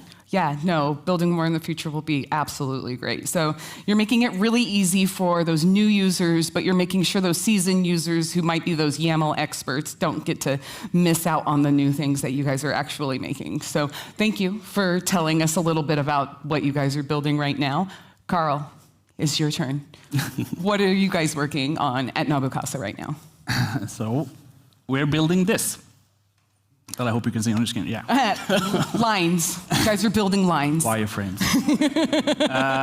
This is a device that controls your infrared and radio frequency devices. Hey. So that is your TV, your amp, your mini split on the wall. These are some of the most common devices in any home. But bringing them into Home Assistant has always been harder than it should be. Yeah. We want to bring harmony to this world. So, well, this is an infrared and radio frequency blaster. So it connects your legacy infrared and radio frequency devices directly into Home Assistant. We actually just started that implementation this month. Exactly, and radio frequency is being worked on to being added as well. Infrared was recently added. Yeah. Exactly. And because it's open, what it supports will only continue to grow. When it launches, we aim for it to support the big brands, but we understand that everyone's setup is different. So we want to make it easy to capture and share the codes that you collect and encourage the ecosystem to grow as a result. Yeah. That's the thing, right? We want to give you the power to make your old devices smart. That's part of our philosophy, right? Helping make the smart home more sustainable. Yeah, yeah.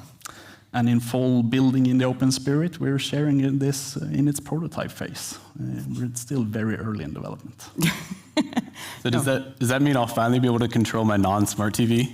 Exactly. If it has a remote, we want to make it easy to add to Home Assistant. No device should be too old to be smart. That's awesome. Yeah, no, that's great.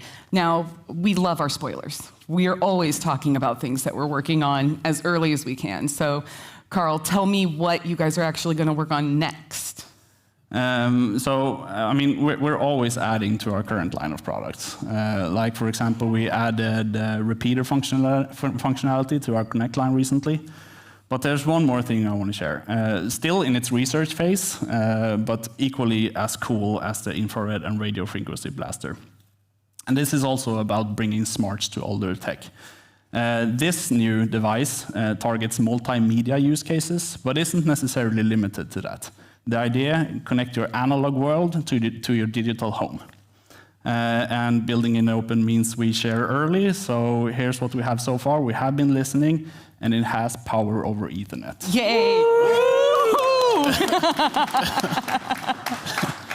That's all I have for now. More to share. No, I'm actually so excited that we have commercial partners at the foundation that are actually, they honor our values. You guys are very close to choice and sustainability. You want these things to last. Absolutely. So yeah, Nabukasa is handling all the Home Assistant stuff. You guys are very well established in that. But Apollo is actually coming in to build up the ESPHome community in new ways. And that's actually really, really exciting to me. So thank you guys for joining me here on stage today. Thank you. Thank you.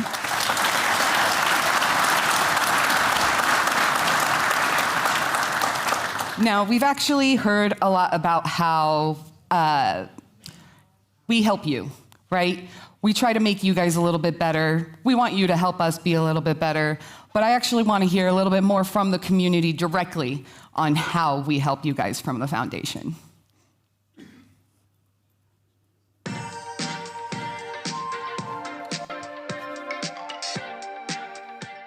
For me, the foundation means freedom of using your devices however you want, without limitations imposed by manufacturers, investors, which only purpose is to extract more money out of everybody. These other big tech companies today are just trying to suck all the data from us and put features behind paywalls, where the Open Home Foundation is doing the complete opposite. I very much value the fact that my data stay in my home and is not going anywhere.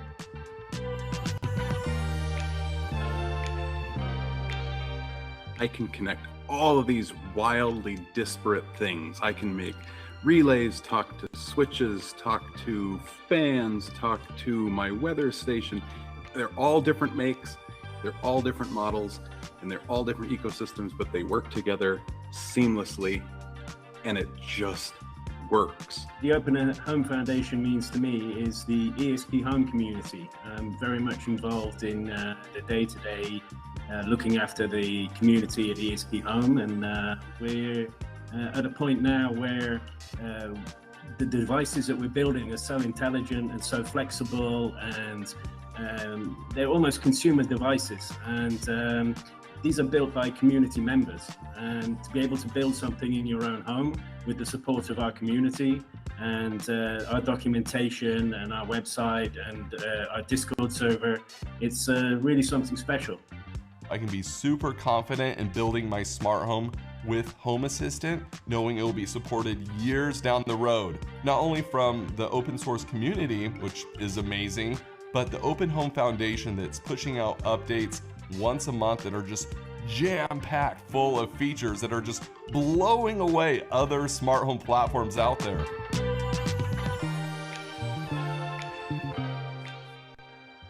For me, music is a passion of mine, right? So working on Music Assistant is basically turning a passion into a job, which is just very amazing. And I think it's amazing that I get to work with so many talented and passionate people every single day.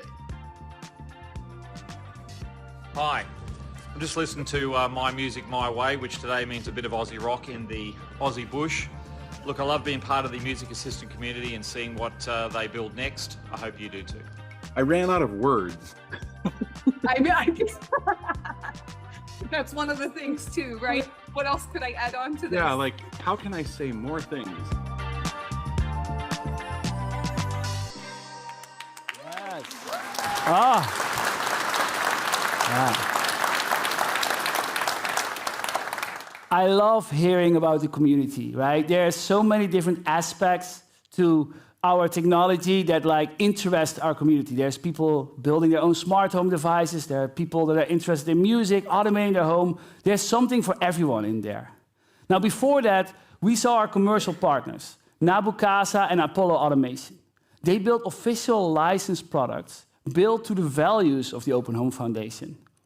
Now, the products are powered by technology of the Open Home Foundation, and the product's profits, they benefit the Open Home Foundation.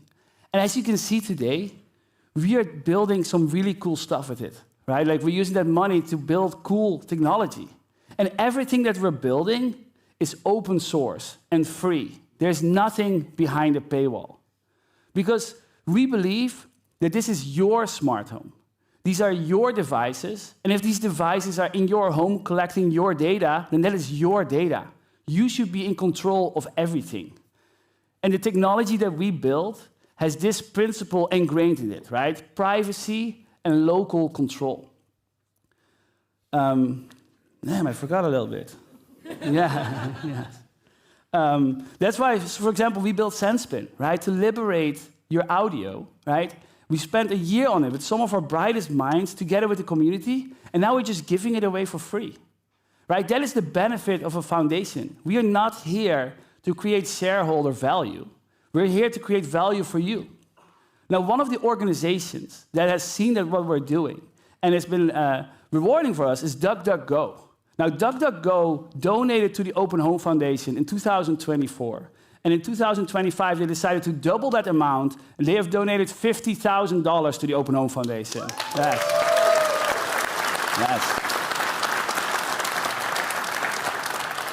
Yeah. We also recently started selling merchandise. Now we're selling t-shirts, beanies, hoodies, polos, tote bags, stickers, you name it. Now we wanted to make sure that the merchandise we make is built to the same values as that we build our technology. This means that with 100% organic cotton for the shirts, ethically sourced materials, there's sustainable energy is used in the manufacturing, and it's very high quality. And don't forget choice, these merchandise products work with any other piece of clothing of any other manufacturer. Yeah. Yes. Yes. Now, for the people in the audience, today when you arrived, you got a welcome pack. You already got some pieces of merch, right? Like the socks, the hats. So I hope you like those. If you want to see the other piece of merchandise, we have a showroom out in the lobby after the show. So come take a look at all the other things. And if you're watching online, you can go to our website and click on the store to find all the products. Now, enough about merchandise. Please raise your hand if you want to hear about what's in store in the future of the Open Home Foundation and what we're going to build next. Yeah? All right, let's do it.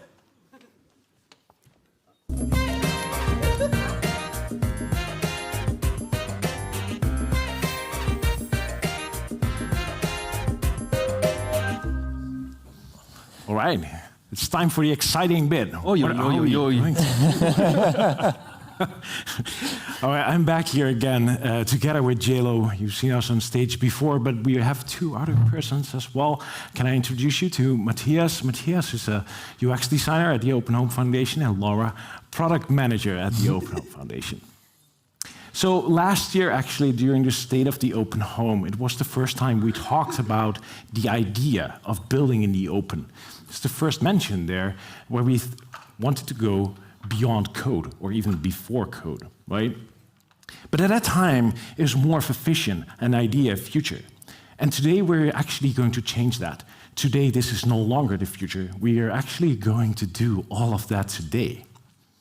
And how we're going to do this is that as of today, our roadmap will be fully in the open. It's visible there for you. You can look at it, and you can actually understand why we are doing the things we do. So, JLo, how is this actually working? It's working well. Good. Before I explain this, I don't know if there are product people in the audience or at home, but I think I can safely say that 2 million pairs of eyes on your roadmap is scary. Right, Laura? Scary. Yeah. No, it's not only scary, it's just that it makes you redefine anything that you thought a roadmap was, basically. Yeah. A roadmap is a difficult thing, right? On the one hand, it has to set direction. It has to empower everyone to push in that direction, so all of our community. And then it has to be specific enough to be actionable. It has to be ambitious, but not too ambitious. Last year, we were doing roadmap update every 6 months, and we made some mistakes, right? For example, I think I said once that I was going to make blueprints easier to share, very confidently. Yeah. And we still have no blueprint store. What I want to say is that, yeah, it's fairly easy to make mistakes or to provide false expectation. So what changed is pretty easy, right? We are setting the direction, which is the approachability goal that you explained, and then we are going to provide a 2-month plan. So the first 2 months of the plan, more or less, which is much shorter, much more actionable for everyone to participate. The product managers that we have in the foundation, they are going to pitch opportunities that have to be aligned with that goal, backed with very strong community signals, mostly feature requests, forum posts, Discord discussions, making sure that it fits what you want and what you need, and that fits the 2 months cycle, more or less. We need to be able to do them in 2 months. And then we reserve time, about 50% of our time, for anything that needs to be done, whatever the direction is. Maintenance and caring for the community, reviewing PRs. I mean, the train is there and it's still running anyway. It's running, right? Yeah. Yeah. Actually, it wouldn't make any sense that we just started building a roadmap on our own and we didn't participate on everyone's PRs, like you've seen me. We try to be very up to it because, again, like every project of the foundation it's of everyone. It's not just our few little things that we have there. Yeah. And yeah, it's good. Like the roadmap is is very good. I'm proud of what we did. And it's not perfect yet, mostly because of that thing that I said, right? It's still top-down, meaning that we identify opportunities. And yes, they are backed down by the committee, right? Mostly, again, feature requests, forum posts, more or less wherever you talk, we listen. And so we pitch opportunities, and then you step in, be part of the discussion, react, respond, and so on. We haven't yet fully cracked down how to let the community propose opportunities yet. That's the missing part to be very proud of what we are doing. But it's a very good first step. So before we talk about what's actually on the roadmap, I want to quickly reiterate on what the goal is and the direction for this year, right? It's making everything more approachable. All of our projects, like ESPHome, Home Assistant, Music Assistant, should be easier for the lesser technical users. But at the same time, we should not forget, we talked about that extensively in the beginning, we should not forget about our existing users, right? We really want to lower the floor without lowering the ceiling in this regard. So, JLo, how is this actually working? How is the goal shaping what we are doing and putting on the roadmap, actually? Yeah. For me, I'm going to be quick because I really want you to see what we have in store. Yeah. But a product that is approachable is a product that doesn't have unnecessary friction. And we have a lot of places in the product where we don't provide a lot of value, but we do provide a lot of friction. Installing Home Assistant is super hard, for example, right? If you try to install it on a mini PC, we ask you for a screwdriver. Take out the hard drive. Yeah. Or even like listening to some music. Like I want to listen to my music in my smart home. This is a very simple need, but there is a lot of barrier there. You need to install an Home Assistant app that you need to configure, player provider on one end, music provider on the other end, and you need an integration. You end up with duplicate media players that you need to deal with it for the rest of your life in your automation and dashboard. That can even be annoying for the existing users. Just to be fair, absolutely. Right? Yeah. It's not benefiting just new users. Yeah, all of these barriers are a risk of overwhelming someone new and are a risk of just losing them before they can experience experience like the joy of seeing your light turn on at sunset, because this is why we are there, right? So, yeah. I mean, the tricky part is that we are not starting from scratch, right? Like we have established products with an established community that depends on this product. So we cannot just like redesign the whole thing and just ship it. We need to be very mindful about what we change, how fast we change it, and especially how we bring the existing community along, right? Mm-hmm. So the execution of the goal has to be very mindful of the community and the users. Basically, that's it. We know we've got a lot of different users in our community, for sure. Yeah. So, cut it. What are we actually doing? Can you please let us know? Well, we actually have our work cut out for us, really. It's just we are already scanning all the projects in the foundation, all the points of unnecessary friction, and scoping solutions, which is kind of a job. I want to say solutions because solutions can be anything. A solution can be a feature, solution can be a new UX, but a solution can also be changing some point of the architecture so it works a different way, or even communication and language. So when we are talking about these solutions for approachability, I want you all to not think straight into we are going to do 3 steps and erase all complexity in one go. That's just one approach, and it's a very good one, but there are like a lot of other ways that we could do. So first of all, I'm not going to go through the whole roadmap. Sorry, it's public. It's open. I will, in a bit, share it so you can see it. I will share the link so you all can see it and comment and participate and grab anything that you want because that's building in the open. My inbox is going to explode, actually. Yes.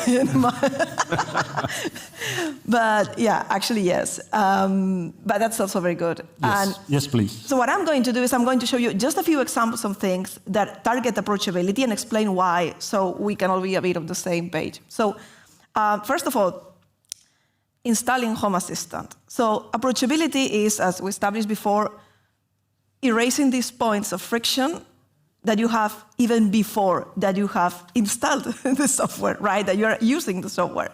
So why do you have friction there when it's not part of the complexities that come with customization or with expansion? So we are going to try to fix it. How? We have a huge opportunity of guiding the installation of Home Assistant, right? Do you remember your Home Assistant installation? Yeah, have you done one? A few hard drives myself. a few screwdrivers. A few screwdrivers, yeah. Raspberry Pi flasher Or Belina Yes, Etcher. Belina Etcher back in the day, definitely, yes. Yeah. Raspberry Pi imager thingy. Yeah. Yeah. I actually do, because I also do it from time to time. I've done it several times, and sometimes it's on a Raspberry, sometimes it's on a Home Assistant Green, sometimes it's on a Docker installation. It's completely new every single time I'm missing something. And Proxmox and things like that. Like there were all scripts for that and manual. Yeah. So basically, we do have an opportunity of just asking you, if those who know me, it's my policy. We ask you, hey, what do you have? A Raspberry Pi? Perfect. These are my suggestions. These are things that I can configure for you if you want. And then the goal is not that none of these choices that you make on the way are there or they are invisible, is that all this world of customization is there for you to enjoy once you are happy and motivated and not frustrated. Lowering the barrier, right? Exactly, lowering the barrier. And again, I don't care if you are a new user or just installing Home Assistant for a friend. It shouldn't take so many hassle and friction. Like your whole evening gone trying to install it, and then like you had no time to actually. To be fair. Yeah, I have another example. Trevor showed it before. Thanks so much. It's a great example of collaboration. The ESPHome device builder. So I love ESPHome. It's my favorite project of the foundation. Sorry. No. Sorry, no. It's a close call. But really, I love building devices. The first time that I learned that was possible, it blew my mind completely, because I have a lot of geeky stuff. And she builds escape rooms. She does. But yeah, you can do a lot of absolute different things. So this is a very good way to represent approachability, because approachability is just showing all the context. Why every time that I have to build a device, I need to go through a scavenger hunt of different steps? No, I just have this builder where I have my hardware device that I have, the configurations that I want to get, and the output in YAML. And yes, it's going to make it a lot easier for everyone in the entry level to get acquainted with the context. But also, if you're very used to working with it, you can also benefit from just having everything there and not having to jump around. To be fair, every time I build something in ESPHome, I always have the documentation next to it. Now I don't need to, right? Because it's But even if not, it's just a matter of being fast. That's also making things approachable. And one last example that I have this time is on Home Assistant. Approachability means thinking as a human is thinking and not as the machine wants you to think. The famous in automations and triggers that is there in labs of, we are going to think how a person wants to build an automation and not how the data is expected to be stored. And that's a great philosophy, and it's helping everyone. Again, we are not taking away any complexities, any choices, any features. All the code is always going to be there. But it's a matter of the state of mind that you have when you get there, right? You should really enable this, by the way, in the preview feature right now in Home Assistant Labs. Building automations is so much different and so much we're working towards the mental model, right? Like, for example, if motion is detected in my living room, turn on the lights in the living room. It's a very nice way to look at it. It's really exciting. And so you want to do the same thing for cards? For dashboards, the plan is we can actually take the same mentality and take advantage of that in other aspects. For example, in dashboards, when you're building a new dashboard, a new custom dashboard, you have this choice of, I don't know where I am, I don't know what I'm controlling. Why don't I just ask you, hey, look in your home where you want to control. This light in this room, perfect.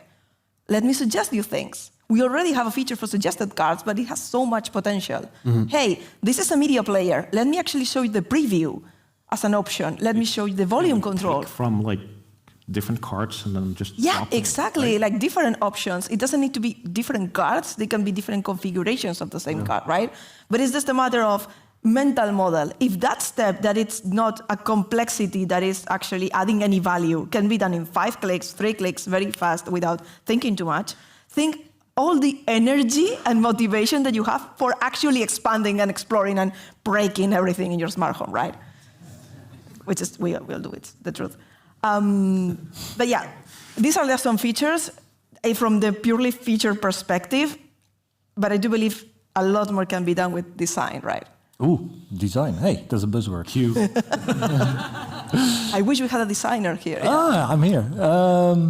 Yeah, so one of the things I'm really excited about is is that we want to work on our design language. So if you think about approachability, that's kind of the thing you want to do as a designer, right? Make things more approachable. And that's what we have done in the past 11, 12 years. Yep. We made new features, we made it easier to use, and yet somehow still a bunch of our users and potential users still think that Home Assistant, for example, is not approachable. And why is that? It looks like Android from 7 years ago, to be honest, in many places. Yeah. And next to that, we also have this challenge where we have designers in the community that want to help out, and they kind of run in this issue that they are like, yeah, but how on earth can I help out? And you're using material design that's now 9 years old, material design 2.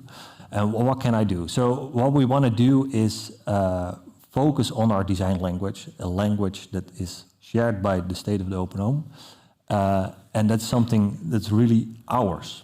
And what we're trying to do here is to make change the perspective of that things are not as hard as they could be. Well, sometimes you need a screwdriver nowadays, but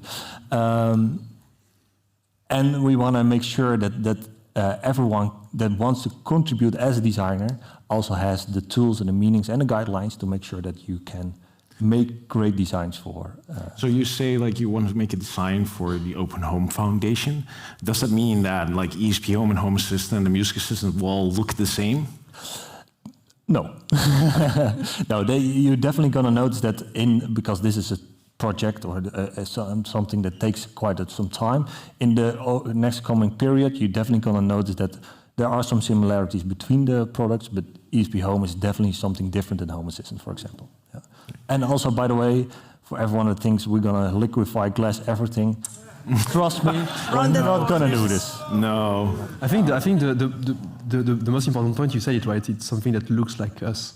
Yes. Right? And I don't think liquid glass looks like instantly see that it is an Open Home Foundation program, regardless which one you open. I think that's part of the message, which makes a lot of sense, though.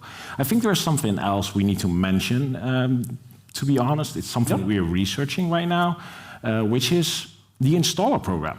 Yeah, for now it's keyword. We are researching something about installers. Still, I think it's important, right? Let me phrase it that way. We can make our product as easy as possible to use. There will still be some people that will see having a smart home as just a mean to an end.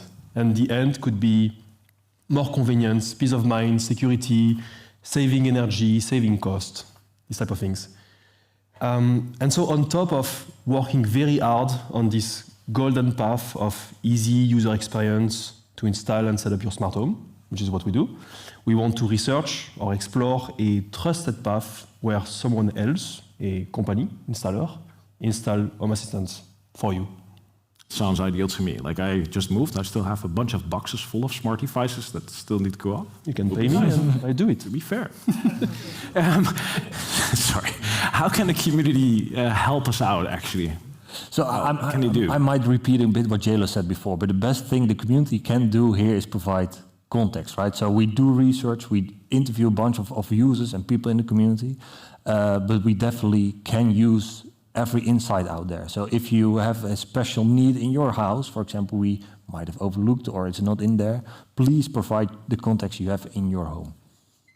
And participate, please. Like, not just like a thumbs up or an emoji in a statement. This is not like a one-way thing. Actually, I'm going to show you the roadmap now. Is it okay? Yes. Yeah, can please I do. Yeah. Can I do? Yeah. Show it.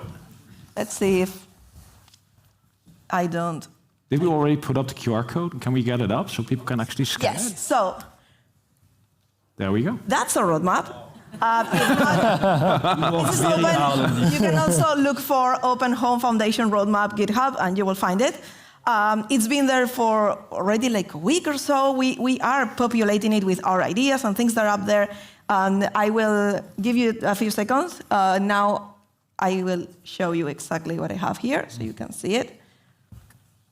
Can we bring up the laptop? Yes. There we go. So this is the roadmap. It's very well organized. Thanks a lot, J-Lo, who did all this Well effort. done, by the way. So this is what you can do, right? Depending on how you see these projects, the skills or the things that you want to propose, there are different things you can do. So you see everything organized by project, but everything here is global. So for example, you go here, anything that it's in considering and shaping is discussion. This is completely open. It's probably some of us, or we saw a community thread, or we saw a feature request, so we bring it here. Wouldn't be awesome if we could do this. Yeah. We have some very basic understanding that it's feasible, at least higher level, so we bring it up. We have some scoping options, so with some ideas, so everything can be discussed. It's not going to be built unless it's discussed. And when we are on shaping, we usually actively research. So we might do user interviews or start scanning the forum for insights or things like this. You know, this is what shaping means, more or less. Exactly. And then the coolest part, everything that is in building is already things that are actively being worked on. And they are even organized by some kind of internal priority. Yep. So it's meant to guide you if you want to act on something and you have like maybe 2 or 3 things you want to contribute and you want to have an active conversation. The things with the higher priority are likely to have a more active conversation. But you can pick anything and make it an active conversation. This is super live. Actually, I don't know if what I'm saying is what I saw this morning, and that's perfectly fine. And you can comment on anything. You can comment on designs. You can comment on everything. And even, of course, develop, right? So this is, for example, the one of triggers and conditions. We have in the roadmap items everything about the problem, the scope, the boundaries, everything. And then we have these epics that just basically work as a way for us to bucket the plan that's normally have been decided in architectural discussions or threads. But then we have all these tasks. So for example, it's new triggers. Hey, climate triggers, battery triggers, satellite triggers. If you see a task in our roadmap, it's up for grabs. Yeah.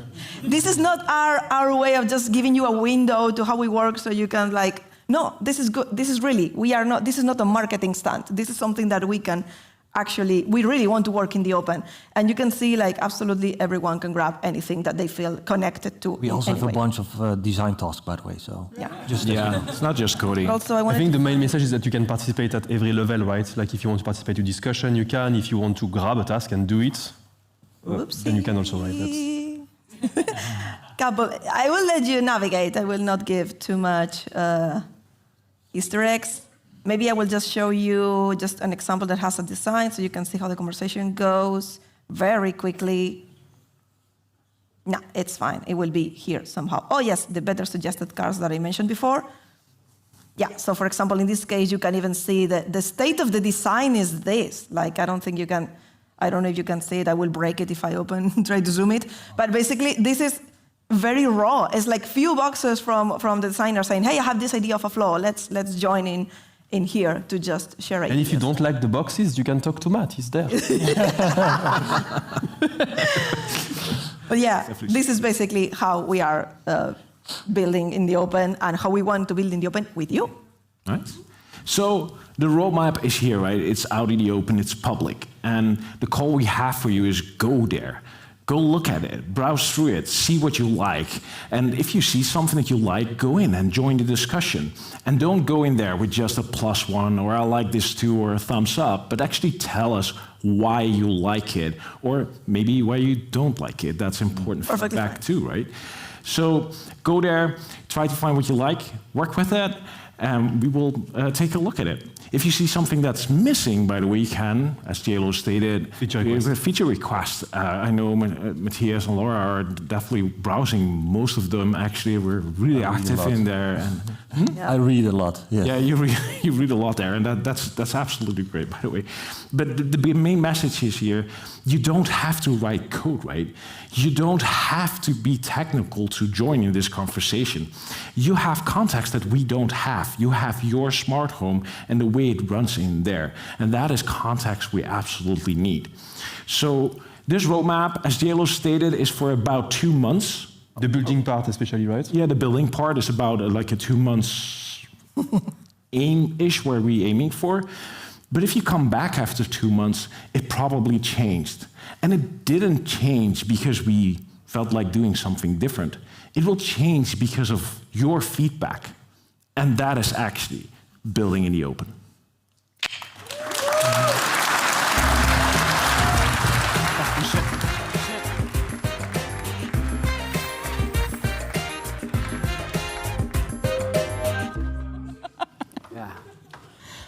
I couldn't be more excited about the future of the Open Home Foundation. I don't need it. Right? We have a short-term 2-month plan, and after that, the world is our oyster. Right? If you want to have us bring more old technologies like infrared and radio frequency proxies into Home Assistant, well, let's just build more proxies. Or maybe you want to put your record player into Sendspin so that can be distributed through the whole house. Or maybe you want AI agents to create or review automations. Just let us know. We want you to take away today, we're building what you want, we're doing it all in the open, and it's going to be all open source. Now, Melissa, how do you feel about taking this forward with the community? I mean, I'm craving deep dish, but I'm also leaving feeling equal parts inspired and slightly overwhelmed as well. But I think the big question that comes to everyone's mind here is, what the hell's next?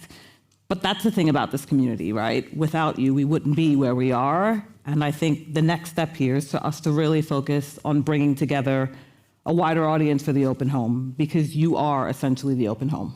Yeah, so speaking of the community and the Open Home, actually, speakers, come back up here for me. Florencia, come from backstage. I want to summon you. Everybody come back up here. Let's give it up for the speakers, guys. They actually...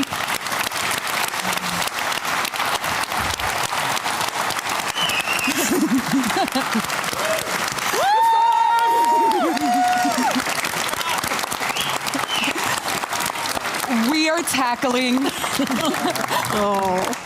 are tackling all of these problems from completely different angles.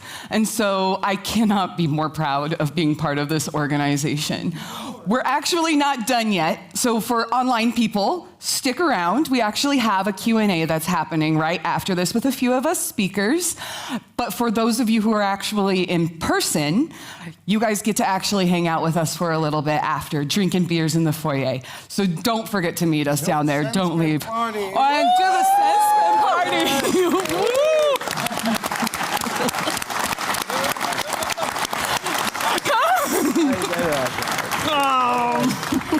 This is our staff that was actually here helping everybody out there who made this possible as well, guys.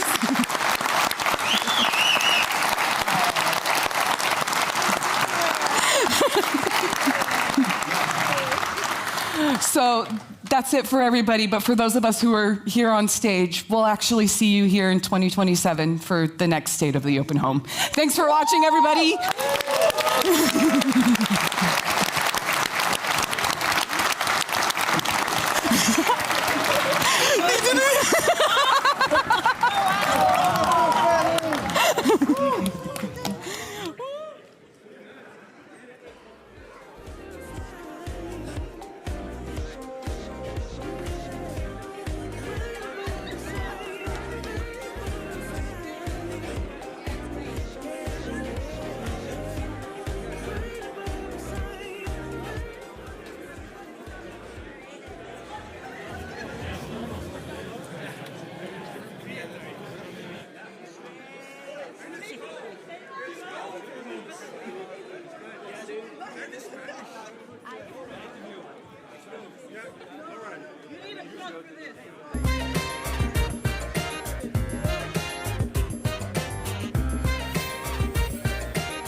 Yes, that was a bit of a switch over. We had to turn on the lights here in the back of the house. We had to bring back the camera. And we are now looking for Paulus to join us. Missy will join us. Matthias and Laura will join as well. So we have at least 30 minutes more to go for an exclusive online Q&A with these 4 amazing speakers.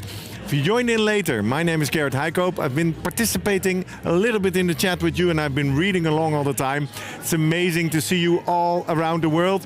It's okay, you have a mic on your head, so it's not needed. They should be mic'd unless we get a cue that it's not working. Paulus. Hi. Congratulations. Thank you. On this amazing show. This was great.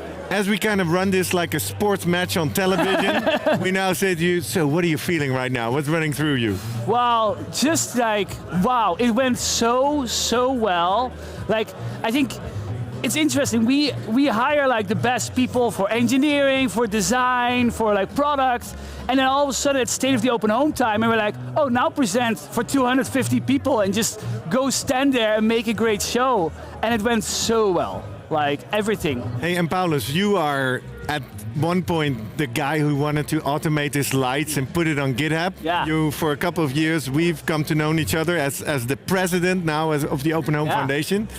How do you feel when you're out there on stage? I mean, I am so proud. Like, just Are you nervous at all? Oh yes, I am nervous. Oh no, it's like you see those people, everybody is looking at me, and it's like, whoa.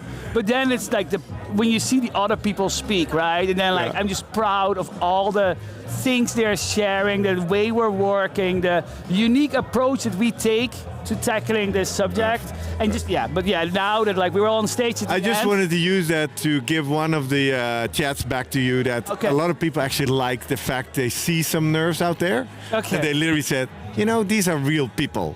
So I want to give you that, stay with that, embrace that, and stay real. There's also a bunch of questions for you, and keep posting questions. Also, Laura and Matthias are coming to join me, and Missy is coming as well. Paulus. First question that came in that we kind of saved is from @Sepetdav. Obviously, I can just read off your handlings, and it is about admin controls for Home Assistant. His question is about all users, especially younger age users. Yes. Wouldn't it be wise to have some features to, for example, hide the sidebar or hide items in search? Yeah. What is your view on that? So rule-based access control is how the feature is called, right, in like the industrial term. And for a long time, I've been very against it. And the reason I've been against it is because it complicates everything, right? Like the moment you have permissions, now all of a sudden every new feature that's added gets more complicated because there's other features and other things, permissions you have to take into consideration. But I am also more open to it nowadays. We've hit the threshold, we've hit momentum, we're getting into the more approachable area, and we see like, there are people with kids, there are people with guests, or they also need something. So it's definitely not something like short-term roadmap, but hey, that's only 2 months, so things can change. We're looking at signals. It's definitely not a hard no anymore. In the exclusive online pre-show, if you missed it, you can go back and watch on demand once this live stream is over. I was talking to Rens, and he built an application for a full office of 250 people, and he kind of built an interface layer on top because he was dealing with the same thing, and he said we just built an interface so the less experienced users could use like that. So that perhaps I mean, that has always been the option. I think this is the power of Home Assistant, is that we are not a silo of data. It is not like other smart home platforms where you put all your data in and you can only get it out through official apps. No, we have an API so people can build on top. This is the age of AI. Like, you can vibe code. Like, I've tried it myself. My son of 8 years has tried it, has made his own Home Assistant user interface, right? You just say, I want to connect to Home Assistant, and it will make you an app that connects to Home Assistant. So I think that we are going to build it probably eventually in Home Assistant, which means it's actually at an API level secure, locked off. But today, if you just want to show users an interface without giving them full admin access, you can vibe code a limited interface. But it's not security, right? That's exactly. Big That's a big warning. And it taps right into a question of Luciano Young, 1776. He says, are there any plans adding the capability for AI to help editing entities, automations, and scripts right within Home Assistant? Yes. So you talked about an example talking towards or vibe code against Home Assistant? So, yes, definitely. So the challenge that we're having is that the space is moving so fast. So we add something to Home Assistant, we have to support it. So we make the wrong decision and we're going to be like stumbling and having that forever, right? So right now, the initial step we've done, which was the easy part, is like, let's build an AI for voice control, because voice control is a very understood domain. We have some experiments running. I have built myself a CLI, command line interface, that talks to Home Assistant, does the full management API. One community member has picked it up, has been starting to contribute, added like ESPHome support for managing ESPHome devices. That is being played with for AI agents to talk to Home Assistant and manage it. But we are also exploring what does it mean to have a sidebar that understands the context of the sidebar, right? Like, if I'm in automation and I'm chatting, I want to be able to talk about this automation, add things to this automation. But if I'm on my dashboard, I should be able to just add cards to that automation, or to my dashboard, for example. So this is definitely coming. We have a product manager, the product area that includes AI, product manager that's looking into this. I think one of the things here is let us know, right? We build that's a message all day. Signals, and there's a lot of comments. They move too fast to actually read and listen to Paulus at the same time. But I see you're contributing live as well. We can also scroll back and replay the chat. But when I listen to you, I can imagine you just said the user-based security features. It's adding complexity. Yeah. Having a context-aware sidebar could feel a bit like complexity as well, because now all of a sudden the Home Assistant interface looks different for everybody or anybody anywhere in the world. Yes, but I think that the way I see AI is that it sits on top. So a permission, filters. Because permissions really are like, oh, you want to do something, you cannot do it. There's an error that used to be not an error. But AI, it really sits as a layer on top, whether AI generates a UI or chat or something. True. It just talks. It isn't as restrictive. Yeah. Exactly. Fair point. Another one. You mentioned, I don't want or see that. How about this? Micha Owisyanka, 4702. Perhaps you know who that is. How do the Home Assistant Creative View paywalled add-ons and integrations? And no surprise, this question came in around the time when you were on stage talking about how the foundation is supported. Is this acceptable? And should it grow uncontrollably on an open platform? And this sparked a lively chat in the live chat as well, as you can imagine. We are not able to stop it because we allow anyone to add anything to Home Assistant as like an add-on repository, right? Which is actually has always been the strength of Home Assistant, because we can say no to features we don't want in Home Assistant. And people are like, okay, I'll make a custom integration. I'll make a custom app, like an old add-on as we used to call it, or a custom card. Now, there are paid features being offered that sometimes even compete with features that we offer as commercial partners. It is what it is. This is choice, right? And for us, choice is the fundamental principle, and we will not go around saying, no, that is not good. We are, however, saying there are some red lines, right? So for example, if you make something that gives you access to a smart home of another user, or that's a dangerous security issue or a privacy issue, that's where we draw the line, right? But if you, otherwise, we let the community build and let the community decide. Exactly. Well, it's a straight point, I think, and interesting. So the short answer is you do say it's acceptable. Yes. And it's part of this ecosystem. Yes. And the basis and the foundation is an open system. Yeah. But if people go that direction. I believe that we as the foundation keep doing the right thing. We keep sticking to our principles. And as I said today, we only get money either from donations that have no strings attached. We wouldn't accept donations with strings attached, or from commercial partners that get it from our users, right? We are not getting money from companies. Exactly. So when we make decisions, we only have our user hat on.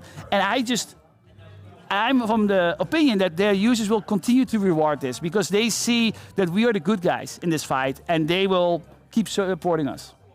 Two last questions, and then we'll bring our next speakers up. One is, where can I buy your shirt? And Darren says hi. I think we've said it many times, but Darren just wanted to tee you up to one more time plug the merch store. Go to openhomefoundation.org and click on store, or go to homeassistant.io and click on the banner with the store. We have a lot of really cool merchandise, and like I said, it is great quality. Exactly.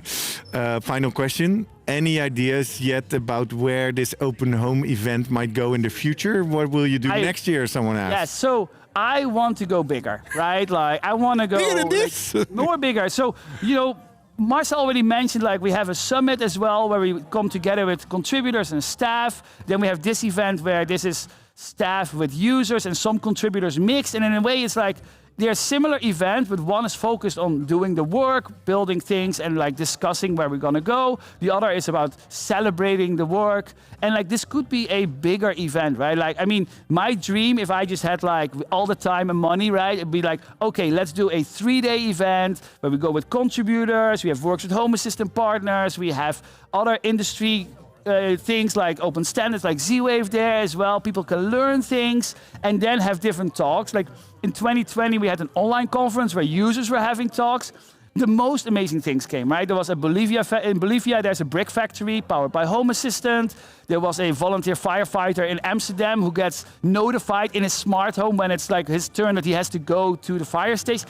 These are stories that are being untold. Like they're not being told right now because there's no platform. And I think offering such a platform where like it's not just me and like some of the other people that work on the foundation, but really everybody can submit talks and we learn from everyone. That would be my vision. Exactly. And Piep Sakul is adding and do a hackathon at that event as well. Thank you for the shout out. Paulus, I'm going to let you go off, have drinks with everyone. It's the third State of Open Home we do together. And as a nice tradition, as I know, you are a fellow Dutchman, living in the States now. This is your favorite Dutch treat, right? So I say cheers to you. Congratulations on the wonderful event. And we'll keep chatting a little bit more. Awesome. Thank you so see you much. next time. Ciao. Laura and Matthias, please join me. Missy, stay tuned for a little bit. We'll pull you in a little bit. So, hi. Hi. How are you both feeling? Good. Yeah? Excited. Yeah. Excited, relaxed. Cool, It was relaxed. It was now I'm. What was it like to be out there on stage? It's way different, right? Yeah? So usually I'm at home, working from home, working on stuff. Like people see this kind of thing. I know. Someone commented early in the show. It's like, hey, this is strange. People have legs. Yeah, exactly. And height, right? Also, height differences too. That's also really? I don't know what the camera is doing right now, honestly. So usually when we meet up for the first time, people are like, oh, this is how you are for it. Exactly. Yeah. By the way, Laura, I should mention, because we spoke before the event, you were sometimes a bit uncertain about your English.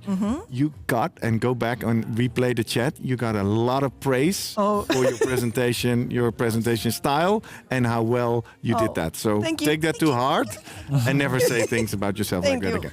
Okay, I'm going to throw a few chats at you. Good. First of all, the one from Amra Bani 7204. Good. How about some sort of monthly tournament between feature requests coming from the community? We kind of have a face-off, a photo, I don't know what that should look like, but some gaming element into how to decide which feature request should go higher or lower in the list. It's very interesting, and I would love that you ping that idea on Discord somehow or get it back, because I think it has some potential. It could be actually good. For me, the key is that the level of gamification, it's not about something that is like artificial, but it actually adds value, right? Because the things we should build are the ones that make the most sense. Yeah. Sense can be cost opportunity. Maybe the person that is available to do it or that wants to do it does it. It can also be need. It can also be number of people affected. So there are some factors there. But it's a really cool idea, actually. I really like it. Exactly. So, yes, gamification, but not some kind of popularity contest, right? Yeah. It should be meaningful. It's that's the tough part of what we're doing here, which is moderating everything.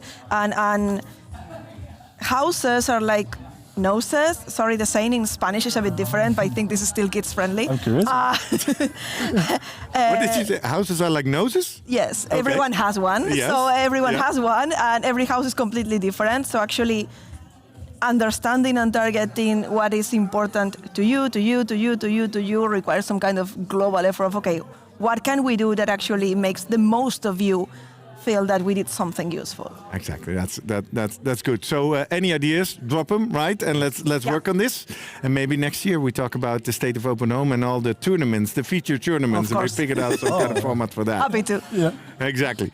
Matthias, when you started to talk about design, something sparked in the chat, and it's actually 3 different messages that I pasted amongst each other, and I just want to hear your reflection. Yes. Okay, so first we kick off. Conrad Marx 5432. I want to be complete on this one. Says, we as Home Assistant administrators, with quotes, for our homes find things easy, but not always the case for the rest of the family. So that resonates with your comments on stage. But then Mihai Krieger says, it's up to us as admins to deliver a nice experience to the users in our family. I think that is part of the fun, right? To be kind of the Home Assistant guy and help the other side. And then Michael Kaandorp, and this is actually not related to these 2 comments, but I just throw it all at you and then you reflect, says, on the redesign, don't make it look too much like us. Just stick to industry best practice. We already have enough available, and you want to make sure that users recognize the design language of the tooling they use. But let's start with that first part. So the fact that the Home Assistant super user actually has a bit of clout with the family, right? Yeah, exactly. So I think I forgot the username, but he touched upon a real important fact here, is that what I often refer to the maintainer of a smart home is kind of building the experience for their residents, right? Yes. So, Yes. And we as foundation provide tools to make the maintainer be able to provide a great experience. So that's for sure, 100%. And within that experience, what you see right now in the community, I've seen it also in interviews, you see like kind of the default Home Assistant experience, what's kind of built on material design, all the way up to Star Trek themes dashboards with like escape rooms in their homes. It's amazing what people do. And I think the challenge what we have as maintainers of, or as the foundation, is to make sure that we find the best balance for the maintainer to be able to create the best experience and then focus on dashboards. But outside of dashboards, there's also another world, right? So if you want to add a device, for example, the technology term we are using is the config flows, the configuration flow. All these kind of micro interactions you are using, like a button press or all these things are right now kind of outdated. So It's more on that level. On that level. I have one example of that, which is the mobile apps. So if you want everyone in your home to be able to handle things, they need to sometimes install an app, right? Or they need to actually interact some things that are not explicitly dashboards. So yes, we believe that the owner of the house or the admin that is actually providing this software to everyone else in their house can always control these experiences, but the ramifications of what everything Home Assistant are pretty big, Exactly. Shout out to Goozer3000. He's he or she, I don't know. This person is very active in the chat. Nice. He takes up on your quote, "It's not my bad automation. I just built an escape room." Right? You can solve anything. I like that. So how about that last comment? When you spoke about design language and say don't create too much of your own design language, but actually stay close to what people are used to in the industry. How do you view that? Yeah, so there are two different things, right? So I gave the example of what Apple did with liquid glass. That's like a real clear example of making a big change of what they had before to what they have right now. And if you talk about industry best practices, I usually cut it down in two pieces. So one of the things in design, you can think about interaction design. That's what we've done basically in the past 12 years, making things easy to use, like compact flows, clear buttons, user flows that make sense. And that visual design part is the extra layer on top of it. Yeah. What I kind of mentioned, the perspective of how people perceive things. So I get that kind of every week. I see a Reddit post, people asking, well, what's happening in Home Assistant? Why does it still look like this? Yeah. And I get direct messages also in Discord, people asking, hey, designer. Can we change the look and feel? Exactly. So it's real about the look and feel part. So it's you could argue, is it really important? Should we invest this much time in this kind of stuff? My counter argument is we are not going to waste time, because if we create good guidelines and good best practices based on industry standards with our own Open Home Foundation style, I would call it, then we make it easier to improve the experience in not only the interaction design, what I'm calling, but also the visual design. And extra, what I'm more excited about is that we also make it easier for contributors to join us in this. And create stuff themselves with this style guide. Yes. Super clear. Are you aware of any children in the world named Home Assistant? No. Oh, there's one coming soon. Bibber02 says, I'm going to name my kid Home Assistant. Nice. Good, nice one. Nice branding. Final question, then we'll bring in Missy. How about, what do we know about the device database? What is the status? Anything using it? Yes, device database is still going. We have like... For those who are new, what is it? Actually, the device database is this huge effort to get one global open source database that we actually have all the devices that every Home Assistant owner can provide. And it's supposed to end up being this big effort of global device cataloging that could also have feedback on how it works and to work something that is truly universal with no commercial pushes and pulls. But yeah, we are on it. The path to get in there, to make it truly universal and open source, it's hard.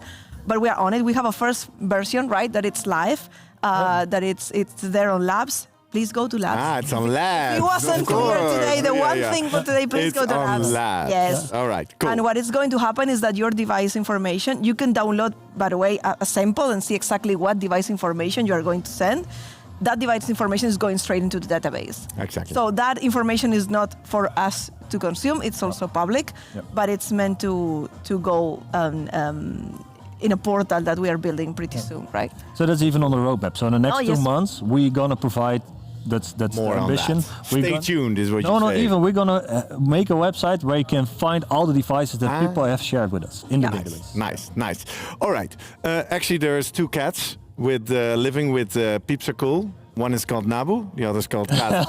Anyway, nice. I already saw someone commenting, the camera operator must be crying trying to find this all in one shot. We're going to make it more complex. If you do half a step aside, we'll keep you here. No, to the back. And then we'll bring Missy in. Okay. Missy Quarry, welcome in our post-show live chat. Because maybe there's something you can jump in on the conversation as well. Yeah. Let me start with congratulations. Thank you. Being the MC of this event. How did it feel for you out there? Horrifying. Why? No, it's just when you practice, you're practicing with colleagues, everybody. You keep going over and over and over, and then you stand up in front of 250 people. And 2,000 online? And 2,000 online? Jesus. Thanks for that number. No pressure. No, it was lovely though. Well, like once I was up there and realized like how big it was and then got to it like into the groove of what we've actually gone through, what we knew we were supposed to talk about, stuff like that. It felt really natural once we were on there. My favorite part was interviewing Carl and Trevor. Yeah, like, you did so well. You was. did very well. And you have a lovely crowd out there. You were missed in the pre-show. People were like, where's Missy? She's coming. So you have a lot of fans out there. So they also submitted some questions for you as well. Oh, yay. Obviously, you promised them to tell them a little bit about Easter eggs. Yes. But this is now around. We started this live stream when I was talking to the YouTuber Smart Home Junkie, Ed. who's actually a member of the Creator Network, Yes, right? Where you kind of collect all the different creators out there. Yes. Question from @VDerricks. Are more people going to get approved for the Creators Network? Yes. And how? So, I think Derricks want to get in. I don't know. How does that work? So yes, I actually have gone through a backlog of applications. There were hundreds before I even came on, and I went through the historical applications and pulled people on. Some people didn't hear from us for 2 years before I was like, oh, hey, we're pulling you in. That's painful. Yeah, it was. It really was. So it's good to know and put that out there, right? Yeah. You're working against the backlog. Exactly. So now I actually have it scheduled every 2 weeks on Fridays. I go through the applications. I submit rejections. You're not going to not hear from us. So if you don't make it, you will know. I don't want to leave you hanging. But when you do make it, you get an acceptance email from me, and then we start going through the whole process of onboarding you. Exactly. So the Soto kind of pushed that all on a halt for a little bit with all the preparation that we were doing. So at the end of this month, more acceptance emails will be going out. Nice. I think we managed to get the vibe out of what it was like to be here in Utrecht in the Netherlands. Quite early in the live stream, we already saw a comment like, I wish I was there. Oh, so at least we tried to make you part of it through this interactive live stream bit. Question from Gambit2552. Missy, when are the Home Assistant community meetups happening this year? Oh. And if you don't know by heart, what is the source where they can find this out? Yes, so I think they're actually talking about Community Day. So last year in May, we held a Community Day, and it was actually in the opening video where we held a Home Assistant meetup for 1 day all around the world. And it was actually way more successful than we expected it to be, which was surprising. We're a global community, right? But the success was massive, and people have been asking me about it, yes. So actually, it will be towards the end of this year. I decided last year we weren't going to have this year's event aligned like right next to all of our other big events because I wanted to give it the attention it deserves, really, is what it was. So end of October, early November is what we're thinking of doing, and feedback from last year's event was they needed more time to prepare. So they will hear 2 months in advance this time instead of 1 month in advance. And so expect to hear something around the beginning of September. Exactly. So this is then kind of a 2-time-a-year thing. In April, we have the State of the Home thing, which Paulus just dreamt up might be a 3-day full-on global community. Yes, type of- absolutely. I don't know how big that's going to get. Maybe we'll Right? get there in a couple of We'll years. give Flora a heart attack is what's really Exactly. going to happen. And then in the fall, that's where you're looking to schedule these kind of I would hope so, community yeah. meetup days. Yeah. Great. Another question. No, tell me more about the Easter eggs. But Easter eggs. in this case, it's a bit of a challenge for you because we don't have a screen to share. So I can at least tell the product pages that Yes. it's on. So I mentioned one while I was up on stage, Yes. the Voice Preview Edition. So if you head to the product pages we did for Voice Preview Edition, the ZWA2 and the ZBT2, all of those have Easter eggs on it. So What type of things should we be looking for? Or do you say just go click around? So the one I'll actually spoil a little bit because it's harder to find, especially on desktop, is for the ZBT2. You actually have to do the Konami code on the website, and you'll get a surprise when you do the Konami code on the website itself. And those of you watching probably know what the Konami code actually And if not, that could be your first step in your search, Yes, right? What is a exactly, Konami right? code? And then go on that journey. Yes, the Voice Preview Edition and the ZWA2 are actually a lot easier. Go find circles. Press all of the circles you find. They might be buttons, they might be little icons next to the actual device. Go look for those. You will find a couple really fun games. Nice. Well, we're definitely going to do that. We like this kind of fun little things. Another question came in. How about the Home Assistant 95 theme? Can that be a look forever?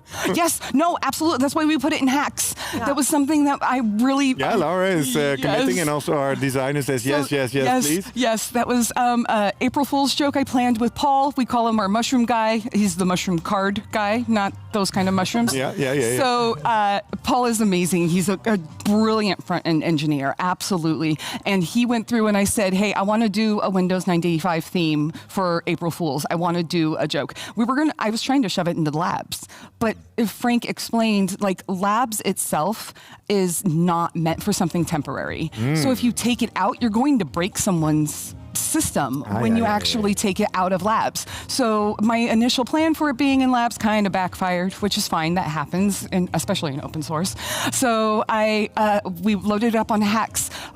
If you actually go to Paul's repo for it, which is HA95 is what it is for his actual repo.